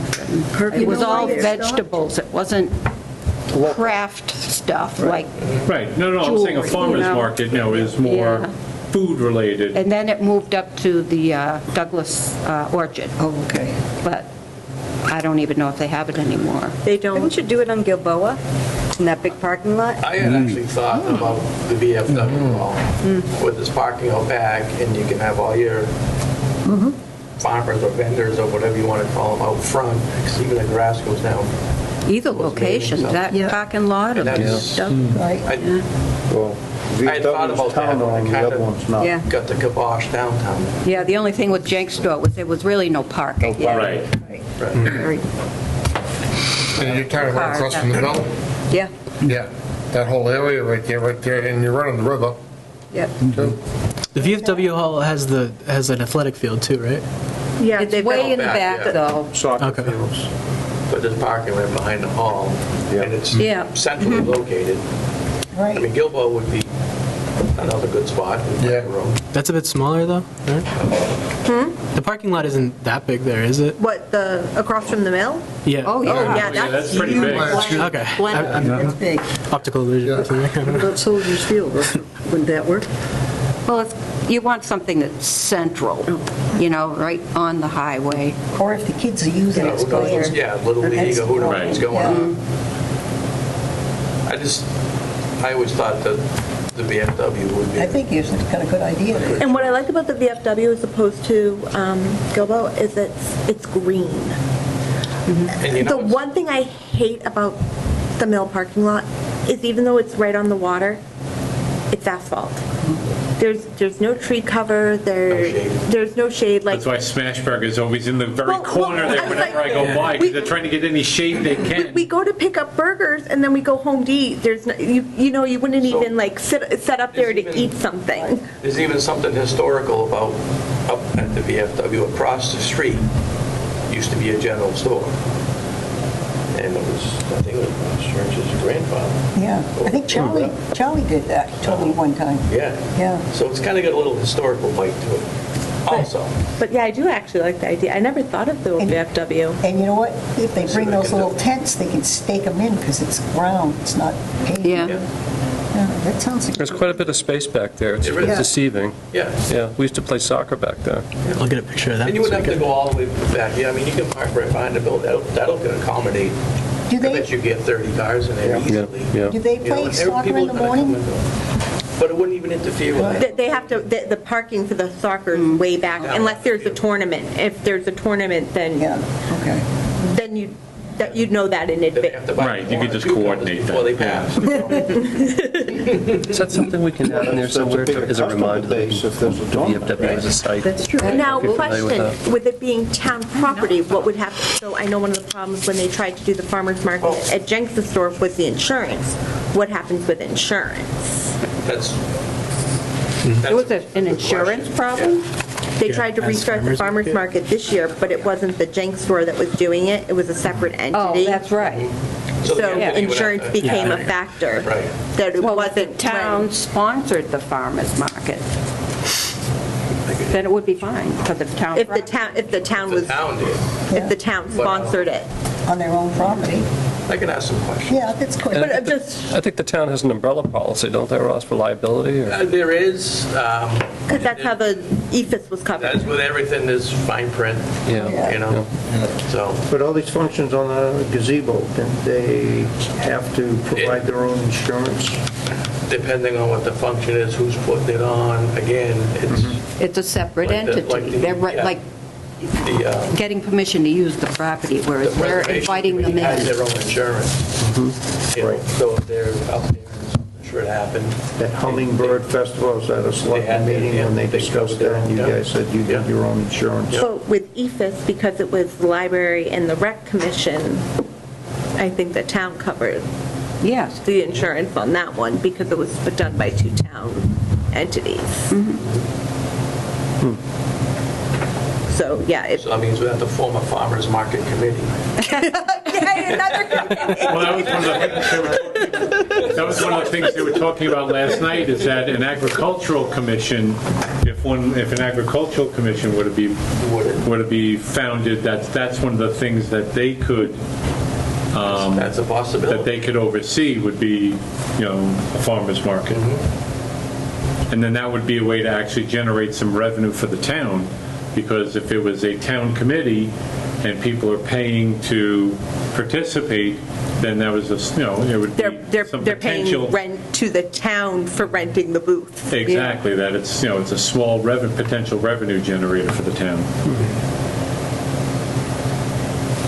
Yeah, That sounds possibility. exciting. I like farmers. Well, all great ideas. Even for a farmer's market, you probably want to have Ben bring over a couple of porta potties. Somebody's got to pay for those. All good ideas, as long as we remember them or we codify them or something. That's why we have Linda to write this stuff. All writing it Yeah, up. we can totally add that as like an action item too, to consider the VFW hall as a farmer's market location. Do you have anything else, Ross? We have a lot. Don't go anywhere. So the next potential key finding was about the potential, and we can talk about this in the natural and cultural resources chapter and the open space chapter, but the potential to, and we did mention that with the specific zoning district that could be to potentially become like an ecotourism hub, but just talking about the potential to capitalize on different aspects of ecotourism for economic growth. So to define that term, ecotourism is like an increasingly popular branch of outdoor tourism. So rather than just drawing in tourists to engage in outdoor recreation, it emphasizes more like learning about and celebrating the local culture and helping with local conservation efforts. So the tourist would be like intentionally giving back to the community beyond just like paying to use its resources. And there's like a big market for this now because tourists, like people in general, are just trying to find more ways to feel more immersed in the communities that they're traveling to, and like be more engaged in like activities that like can make them feel like they're part of like local cultures, and so like the town could do different things to promote the idea, like sort of marketing the town as like an ecotourism destination with like potentially like development guides or something like that, or like linking farms to historical sites and like trails to like maybe like working with like land trusts and stuff to figure out what's it called, like a trail, when you have like a historical trail that like sort of you point out on like a map or something, like this is a tour of like the different like mills in town and stuff like that, like getting to linking different destinations, and like this is like a walking tour you can do of the town. So something like that, or it could be like working with like local businesses and like land trusts or DCR to like put on events for maybe like citizen science opportunities. So getting people to like go out and actually like help with like invasive species removal or like habitat restoration projects, and turning it into like more of an event than just like a work kind of thing. So different things like that the town could do to like sort of market the town as like a space for ecotourism, because you do have like a lot of environmental resources in the town, and you have like the giant, like 1/3 of the town being like the state forest and stuff. So that was one idea that we had talked about. And then the last one of the potential key findings is talking about like the permitting process. There's already a lot of like best practices that Douglas has already adopted, like pre-application technical review, like sort of walking people like through like preparing for the permitting process. You already have online permitting for like the building department. And all of like the different major departments for like involved in permitting are kind of all in the same building, and so those are all like things that we would be recommending in other towns, but Douglas has already jumped on that. But some of the different things that Joe had considered is like expanding online permitting to other departments beyond the building department, like maybe some of the stuff that the town clerk would do, or like the Board of Health, like business certificates or dog licenses, bringing that onto online. We wanted to verify with those boards that they aren't online already, because they could be, but at least some of the stuff that they're doing. But it didn't look like, from like first glance looking at the town website, that those things were already online. And we know that dog licenses were, like, you had to go in person for that for some reason. And so now going on to action items. I think you had the first ones, right? Yeah. You want to move forward? Any thoughts on? Yeah, any of that stuff? I just talked a lot, I rambled. Could we, I don't know how successful they are, but what about doing a community garden?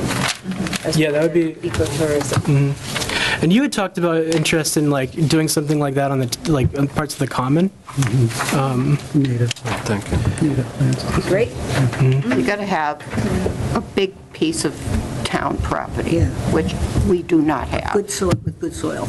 and water, That's true. water supply. With native flora, if you choose the right native plants, you don't need extra water. That's true.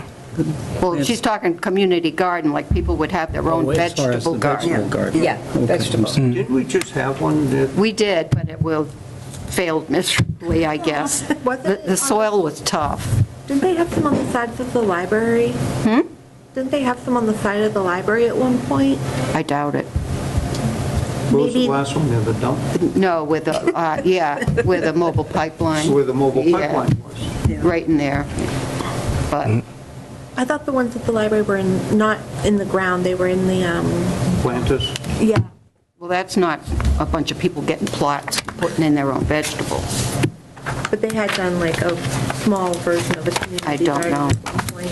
There's no opportunity for like state land to donate a community garden back to us, to give us the ability to do something like that?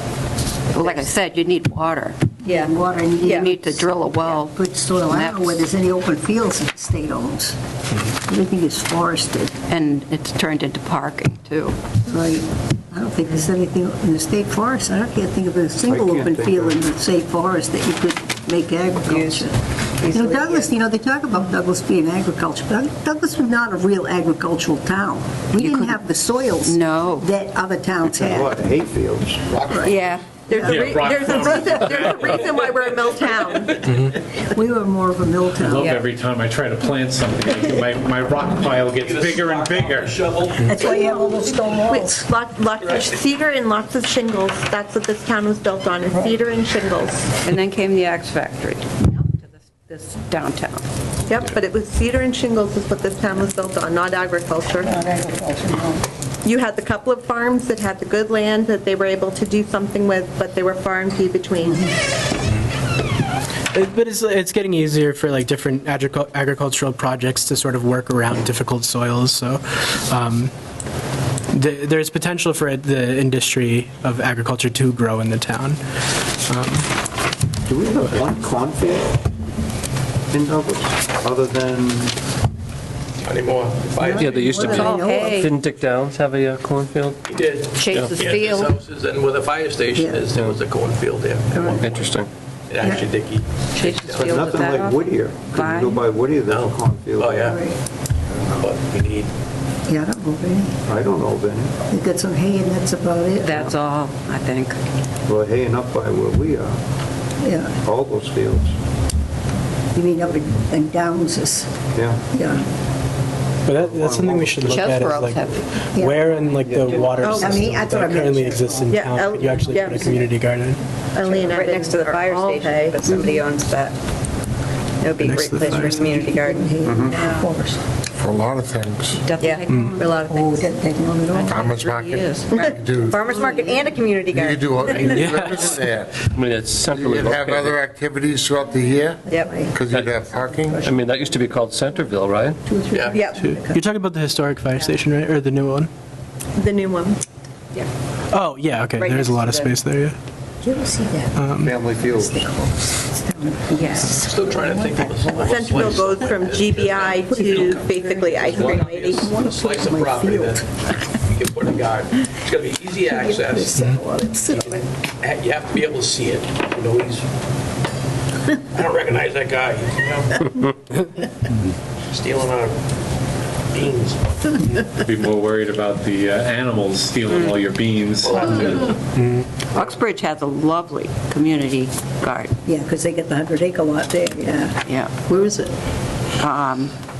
Where is it? Up on McGuire Road, up on Williams Hill. Right there, you know, the big, Beautiful. going up there from Lackey Dam, there's that big wall. Oh, yeah. All behind there, they called that the 100-acre field? They even drilled their own Oh, Ray wells and stuff. Okay. I didn't know Ray owned that. as- And they sell out every year, all the Okay. lots are taken. Yeah. Good spot. It was part Castle Hill. Okay. You know who has one beautiful field after another is Sutton. You know? Yeah. I have field envy.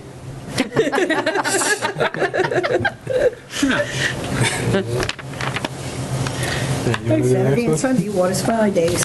Yeah. Why not much? All right. Yeah, and then we just have a few action items that are suggested that we can discuss. So the first one, it was utilize 43D expedited permitting to streamline development at priority locations. So this is a tool that the town adopted to use in 2007 and has used it since.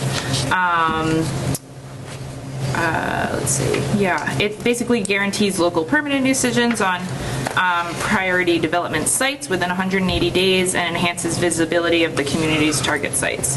Let's see. So it's sites in town that have been designated as 43D priority development sites include Pine, Sand, and Stone parcel, as well as several parcels owned by the state in the Douglas State Forest. I'm looking at you, Bob, to just verify that this is correct. No, that is true. Okay. And we had 43 identified where the cubes at Gilboa went, and you have 120 days? That was 120, not 180.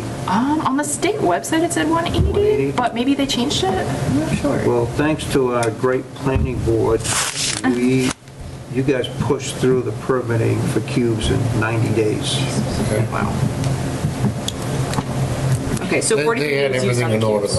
though. They did, but everybody brought up it's expedited permitting. We didn't even need it. And with your help, a lot went on in between the meetings, so they were very efficient moving through the process. Wasn't a waste of And you had a time. quality engineer too, Yeah. civil engineer. Yeah. Yeah, it was about 90 days, I was fully permitted. Wow. Nobody expected that. Yeah. I don't know, it went that quick. Yeah. I mean, kudos to you guys. That's great. Yeah, so just keeping this tool in kind of the town's pocket if something comes up. Yeah, and I think you have to go to town meeting to get a new parcel into 43D. Yeah, I believe so. Right now, there's, down on Davis Street, some 43D parcels, but not the entire 120 acres. We might want to think of working on that. and take the cubes and the pine out of 43D. Yeah.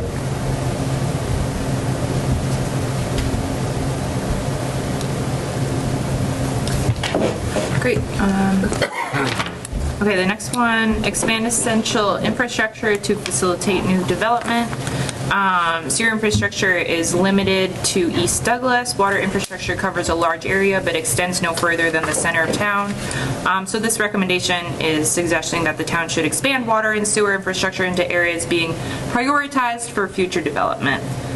This includes Davis Street, where the surrounding area is zoned industrial, and Main Street, Route 16, which could accommodate mixed-use infill development. Parts of it, yeah. Yeah. Any thoughts on that one? Yes. When you say Main, you want development, you need. When you say Main Street, Route 16, are you referring to the area by Webster? Yeah, That part of I think Main it's Street? Webster Road. That's where I'm I catching. can clarify that. Yeah. Yeah, I think so. Yeah, probably the industrial areas, but. Industrial.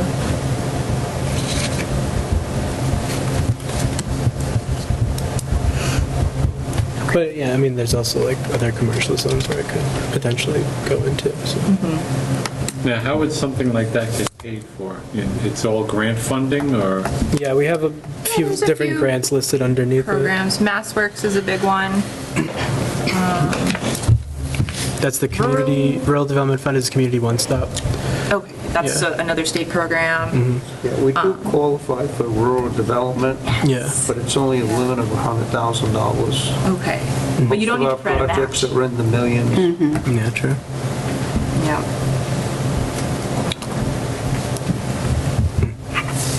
Yeah, EDA, that's the National Administration, That's federal. or federal, yes. Mass Works and rural state, EDA is federal. Yep. All right. Cool, all right. This next one, this, now that Bob's provided his input, I think we can just drop this one, but it was. You might be getting a call from the town administrator on this, and if you don't drop it. Yeah. Yeah. Heard loud and clear. Yeah, so the next two are kind of in the same vein, talking about, like in the same vein as each other, looking at like the downtown area, beautification efforts that we talked about in the key findings, like pedestrian scale lighting, wider sidewalks, potentially street trees,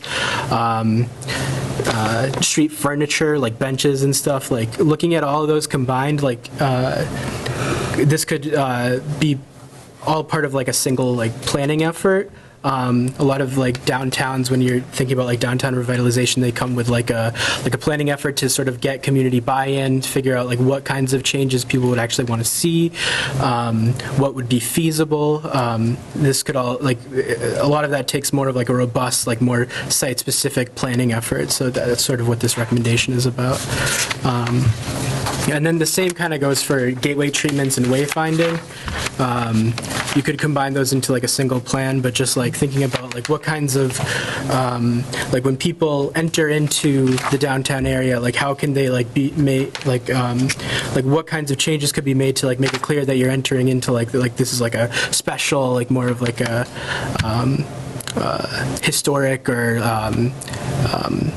like culturally significant area that you're in. So like things like brick pavers, like maybe like the sidewalks could be, or like maybe like the street center could have like brick pavers to like sort of signal that you're like entering into a new area, or signage saying like welcome to the Douglas downtown, and like there's some visual examples that we included here too. Now, is But it something we would have secure the services of a landscape architect just to do a conceptual? yeah, it usually comes with like a design. Yeah, that would be done by. I mean, it wouldn't be like I would think the first phase would be just a conceptual, otherwise you'd be spending a lot of money on a design, and then to get buy-in, whether you want to move forward from that.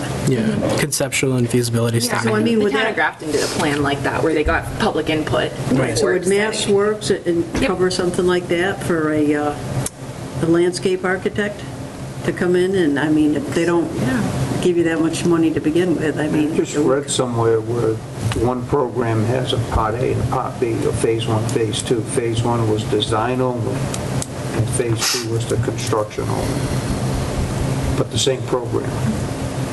And it was for main streets. John Charbonneau would be the person to talk to on this. well, I think that would be the approach for this action item, correct? Yeah. You notice in these pictures how wide the streets are. I think the complete street, We're a you one have to put in bike lanes. You don't have room for bike lanes. Yeah, shared streets and spaces is somewhat different. One of them That's correct. requires That's a bike correct. lane. We just can't. You know why? I know one of the challenges with downtown is the inconsistency of businesses in distance from the road. It looks, when you're driving through, everything is kind of like this as far as, when you go through a lot of your downtowns, the businesses, the storefronts, there's a certain consistency. An offset. In offset, exactly.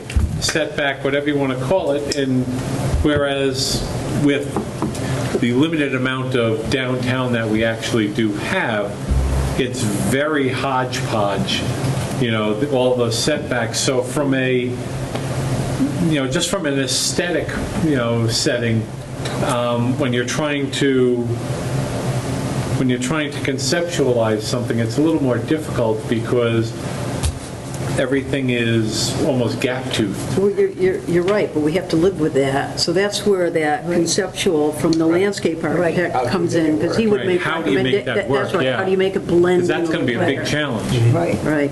I often think the grass section that's up by the library, you got to turn, if you're heading west, then you got to turn onto Depot Street. Not that it would make a second lane, but it would certainly widen Main Street from Mechanic Street to the library. But it's also got to make a speed lane. So if you were to do away with that, I see a bunch of people passing on the right and accidents at Mechanic Street. So it's like, you want to get rid of it to widen the street, or you got to keep it to control? Right. what's That's going right. on, That's right. And I think a lot of communities are narrowing the streets to slow people down. Yeah.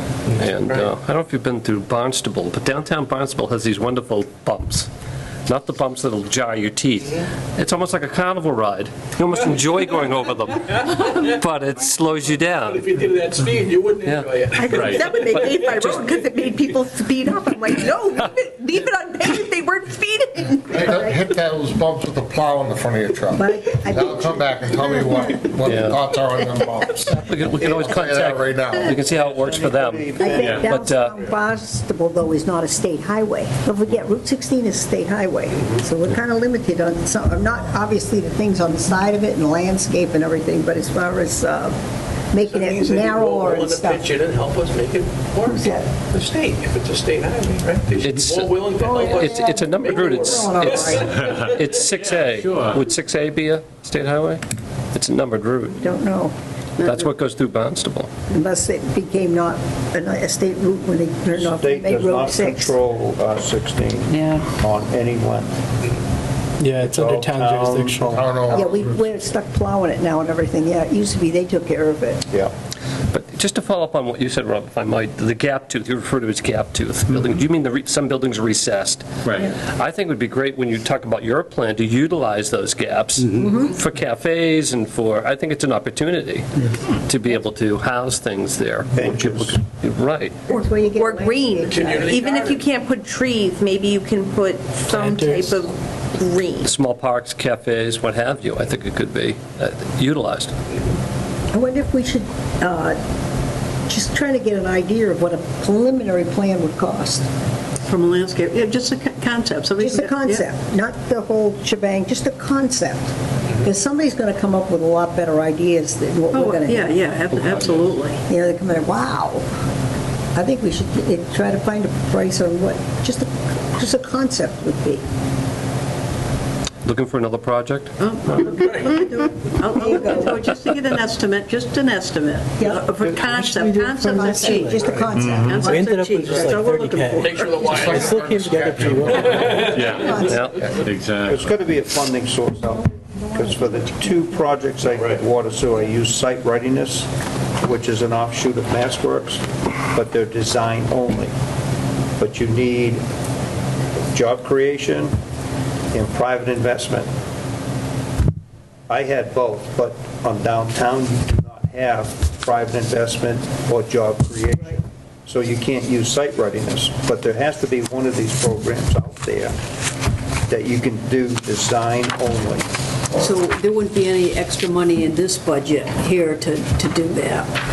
Now, Tom would put in, I think, a 10% match, so you could get a $300,000 study, design, and we could match it with $30,000. Okay, but I think phase one is just a concept plan. We don't, not something cheap. Yeah. So what kind of numbers are you talking about for a concept plan? What'd you think? $10,000, $20,000, if Okay. that, you know? How about our in-house Sampson, the in-house engineer? Wesley and Sampson. Wesley and Sampson. There you go. They must have a landscape architect on board, absolutely. If we have access to them, I can check. ask them if they got a landscape architect, and they could give us an estimate for just a concept. Just a concept, not a full design. What are they under contract for? Unless they're boss? tired. I know they're working on that. They would have been able to do that. Highway. Yeah. Western and Sampson. At the moment. They're a house doctor, Yeah. Right. pretty much anything that requires engineering. But what's our limits of contract? Can we get them involved in Main Street? Yeah. Matt would probably know that. Yeah. Yeah, probably know it off the top of his head. Meanwhile, I I'll run it by them tomorrow. think you should try to get a concept too, get a plan, get an idea from somebody what the Because concept Weston and would be. Sampson might take a while. Yeah, okay, We'll give you another job, Mark. let me think of who I know who does that. Okay. See what I can do. Just, All right. I'm just looking for an estimate for, Yeah, right. you know, And you'll downtown talk to them. concept. Yep, Right, yep, yep. okay. I think we're all in agreement. Yeah. Okay. Thank you. Well, I think we're all in agreement on doing something downtown. Yes. Yeah. It's an eyesore. Sure. That's why we're trying to put the pieces together. River walks, off-street parking. And we understand we can't do tunnels. We understand we can't do much structure as far as sidewalks go, at least on the one side. It's expensive. It's expensive and that sidewalk's so high up, you've got that problem. I think you're right, but I think sometimes we kick the can down the street too often. I think sometimes you just got to do it. I just think like, Wickstead building, your Wickstead building area, we're stuck, I think, there. I don't think there's a ton we could do. Those funky stairs that lead down to the street, that used to be the front of a building. Those are the stairs into the building. Into the building, right. So they just left them, moved it back. And move the building Be back. nice, a handrail would be real nice there for old people. I said, I think the rest of the area you can do a lot with, but that one section, I think we're kind of. Yeah, it's tough, but Well, we'll see what You could take those stairs out. You put a rail across it and take the stairs out, and people have to come down and around. where it's round. But then they're walking in the street, Well, so they are all up and down the street anyway, you know? but they're coming off the sidewalk and getting in. But if you change that and put a railing there, then they have to walk all the way to the end of the sidewalk and then walk I 20, think 30 feet in the those stairs are kind of street. nice looking. They're a little different than, I do like them. I've almost killed myself on those stairs several times.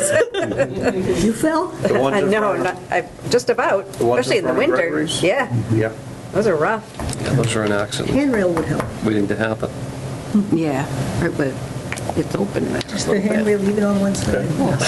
Go to the actions. Yeah, there was just a couple other, Yeah. or just a quick I thought list about of that. I was additional looking at it the other day. things we could look into. But then people falling into traffic when they get out the driving zone, you know, so Yeah. where do you rail that off? Yeah. How do you clean it with snow? You know what? Snow and Everybody snowboard. manages it. They manage it. You park a little bit out. Yeah, the last page here is just a list of prospective action items, so we didn't really, these aren't fully fleshed out yet, but just ideas that we've been thinking of. Attracting and expanding specific industries or businesses. I mean, we've talked about, the potential for in the future, some kind of pharmacy or grocery stores, certain retail, food, breweries, things that have been brought up in the survey. Increasing the parking supply or kind of reorganization downtown through shared parking agreements and new public parking. Offering more events year-round in downtown Douglas. We talked about that a little bit. Exploring forms of greater business organization in town. We also talked about that a bit. Growing or marketing ecotourism assets. Updating or creating a permitting guide. Expanding online permitting to town departments. Expanding diverse job opportunities. We didn't really talk about that as much, but that is something that came up. Ensuring, if there's part-time job opportunities, people in all kinds of sectors. Just making sure we have a really thriving local economy here. Encouraging home businesses. Also didn't talk about that too much. I think a lot of people do have homes. Yeah. So making sure, that there's strong internet connectivity, making sure they have everything they need to successfully run a business out of their home. And then, of course, supporting existing businesses that are already here. Creating a supportive environment. Yeah. Anything else you think we should kind of look into regarding economic development, or just we kind of covered it?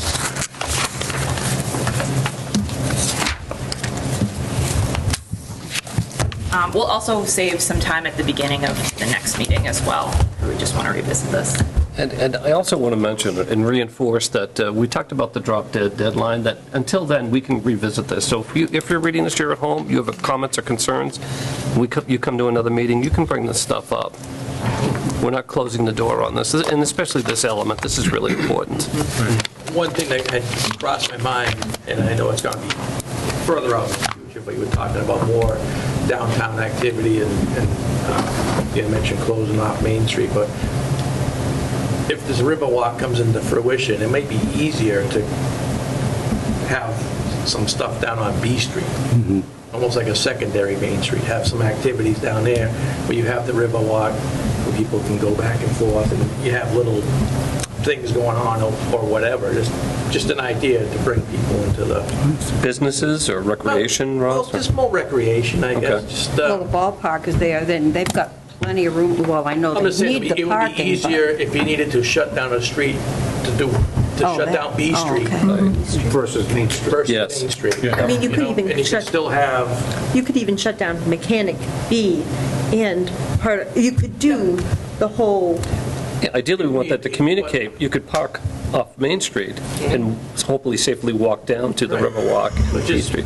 Just a thought, a future thought of, hey, maybe we can do something, At the ballpark, is there room for expanding the parking? Not really. Because I know the river's right there, but how far away is the parking now from the river? It's a drop. It's straight No, the distance from, I know there's trees all along there. Is it right on the other side? They're pretty much right there. I think what they did years ago is they just brought in fill and dumped it there, and so right at the end of the fill's probably the wetland. At the high end of that parking lot. No, it's the river. There's no wetland. It's the river. Yeah, so We park a boat. there's the grandstands and everything. It's all right there, that's where they all park, yeah. Yeah, and there's the property line Yeah. right there, so there's, Yeah, it's pretty tight. that's not As all with that. everything, it seems like we just So- Appreciate it. And just based on one thing, I just, like, as people are saying they want X, Y, and Z in town, we had a pharmacy until 1992 in town. And we drove it out because we chose to go to CVS's and Walmart's and that type of stuff. Right. We had little grocery stores in town until right about the same time. Right. We're talking 30 years ago. Meat markets. So it's really frustrating reading these and hearing people be like, I want this, this, and this. We had all of this in town. Right. Absolutely. I think what's happening, honestly, is it's a wave. It's gone the way of the big box store, and people are, I think they're tired of it. And they want to see this. But when they go to spend their money, they go to the big box store. I'm just saying, like, we had all of it in town. We had all of these small... All these little towns did, yeah. And it's gone. So, like, you had it, it's gone. It's a lot harder to bring it back. Even if you did bring it back, people aren't going to pay the price. They're going to go to They're still going to go to Amazon. They're still going to go to Walmart for their medication. But looking back at it too, Rebecca, that's all we had. We didn't have the big box stuff was just coming out 30 years ago. Yeah. Well, So that's why it went the way of the mom and pop stuff. I'm just saying, like, it's just interesting, like, we're talking about this is what everybody wants. 30 years ago, that was Douglas. What people want today was Douglas 30 years ago. We even had a laundromat.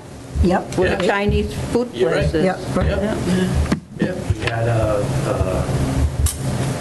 Downtown offered it. store, right? Was it You had Lynch's, you had Machuga's Market, you had the laundromat. Bees Dish. Well, you know what's interesting too is now the push is for, having a combination of housing and little businesses on the bottom. Well, you know what? That's what we had before. People who were smart zoned it all out. Emphasis on smart, right? But there was a cycle there. We did have vibrant downtowns. No more. I listen to people tell me there were car dealerships and people would buy downtown. But there was a cycle there because first it was the malls, and that pulled people out. And then they went to the big box stores, and the malls are drying. Right. If you ever go to the malls, it's crickets. Harvard Mall is nuts. So I think Ross is right. It's cyclical, and I think people would like to see things come back because there is. People want savings, but people want convenience too. But the thing is, like, let's say we do figure out a way to bring these things back into town. Can we offer the savings that the big stores are going to offer them? And if we can't, are these businesses going to come into town and then go out of business? Exactly. And then we're going to be left with these empty buildings. I mean, where are you now? I mean, even the big box stores are having problems because everybody's doing it on Amazon. So I think it is something to take into consideration as we are looking at this stuff. But you're not going to get it. Yeah, great points. But there are towns where they have vibrant downtowns. We've had this conversation. What is it they're doing? Some of them have tourists. Some of them, like you go to Cape Cod. I even bring up downtown Concord. Well, they have all the history and they have a lot of tourism. So what is it we can do? Well, part of it is like they're not drawing in businesses with the expectation of them to like be price competitive. It's more about like drawing in businesses that they know are going to be like artisanal and that are going to like be used as a way to like make the downtown into more of a destination and like combining things that like draw people in to make it like an event rather than just a shopping experience. It's also a challenge when you have only one restaurant. Yeah, and that restaurant isn't even on Main Street. It's set back, it's in the back of the building. You have 3 pizza parlors, but only one restaurant. Well, I would consider Gregory's. Greg's is definitely more of a restaurant. Yeah. Because you can. I guess you get a regular way. Yeah. But it's, most of your downtowns have multiple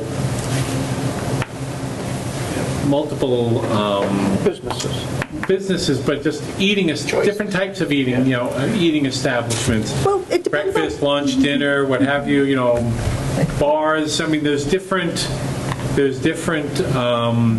sports bars. There's different, different choices and options for people.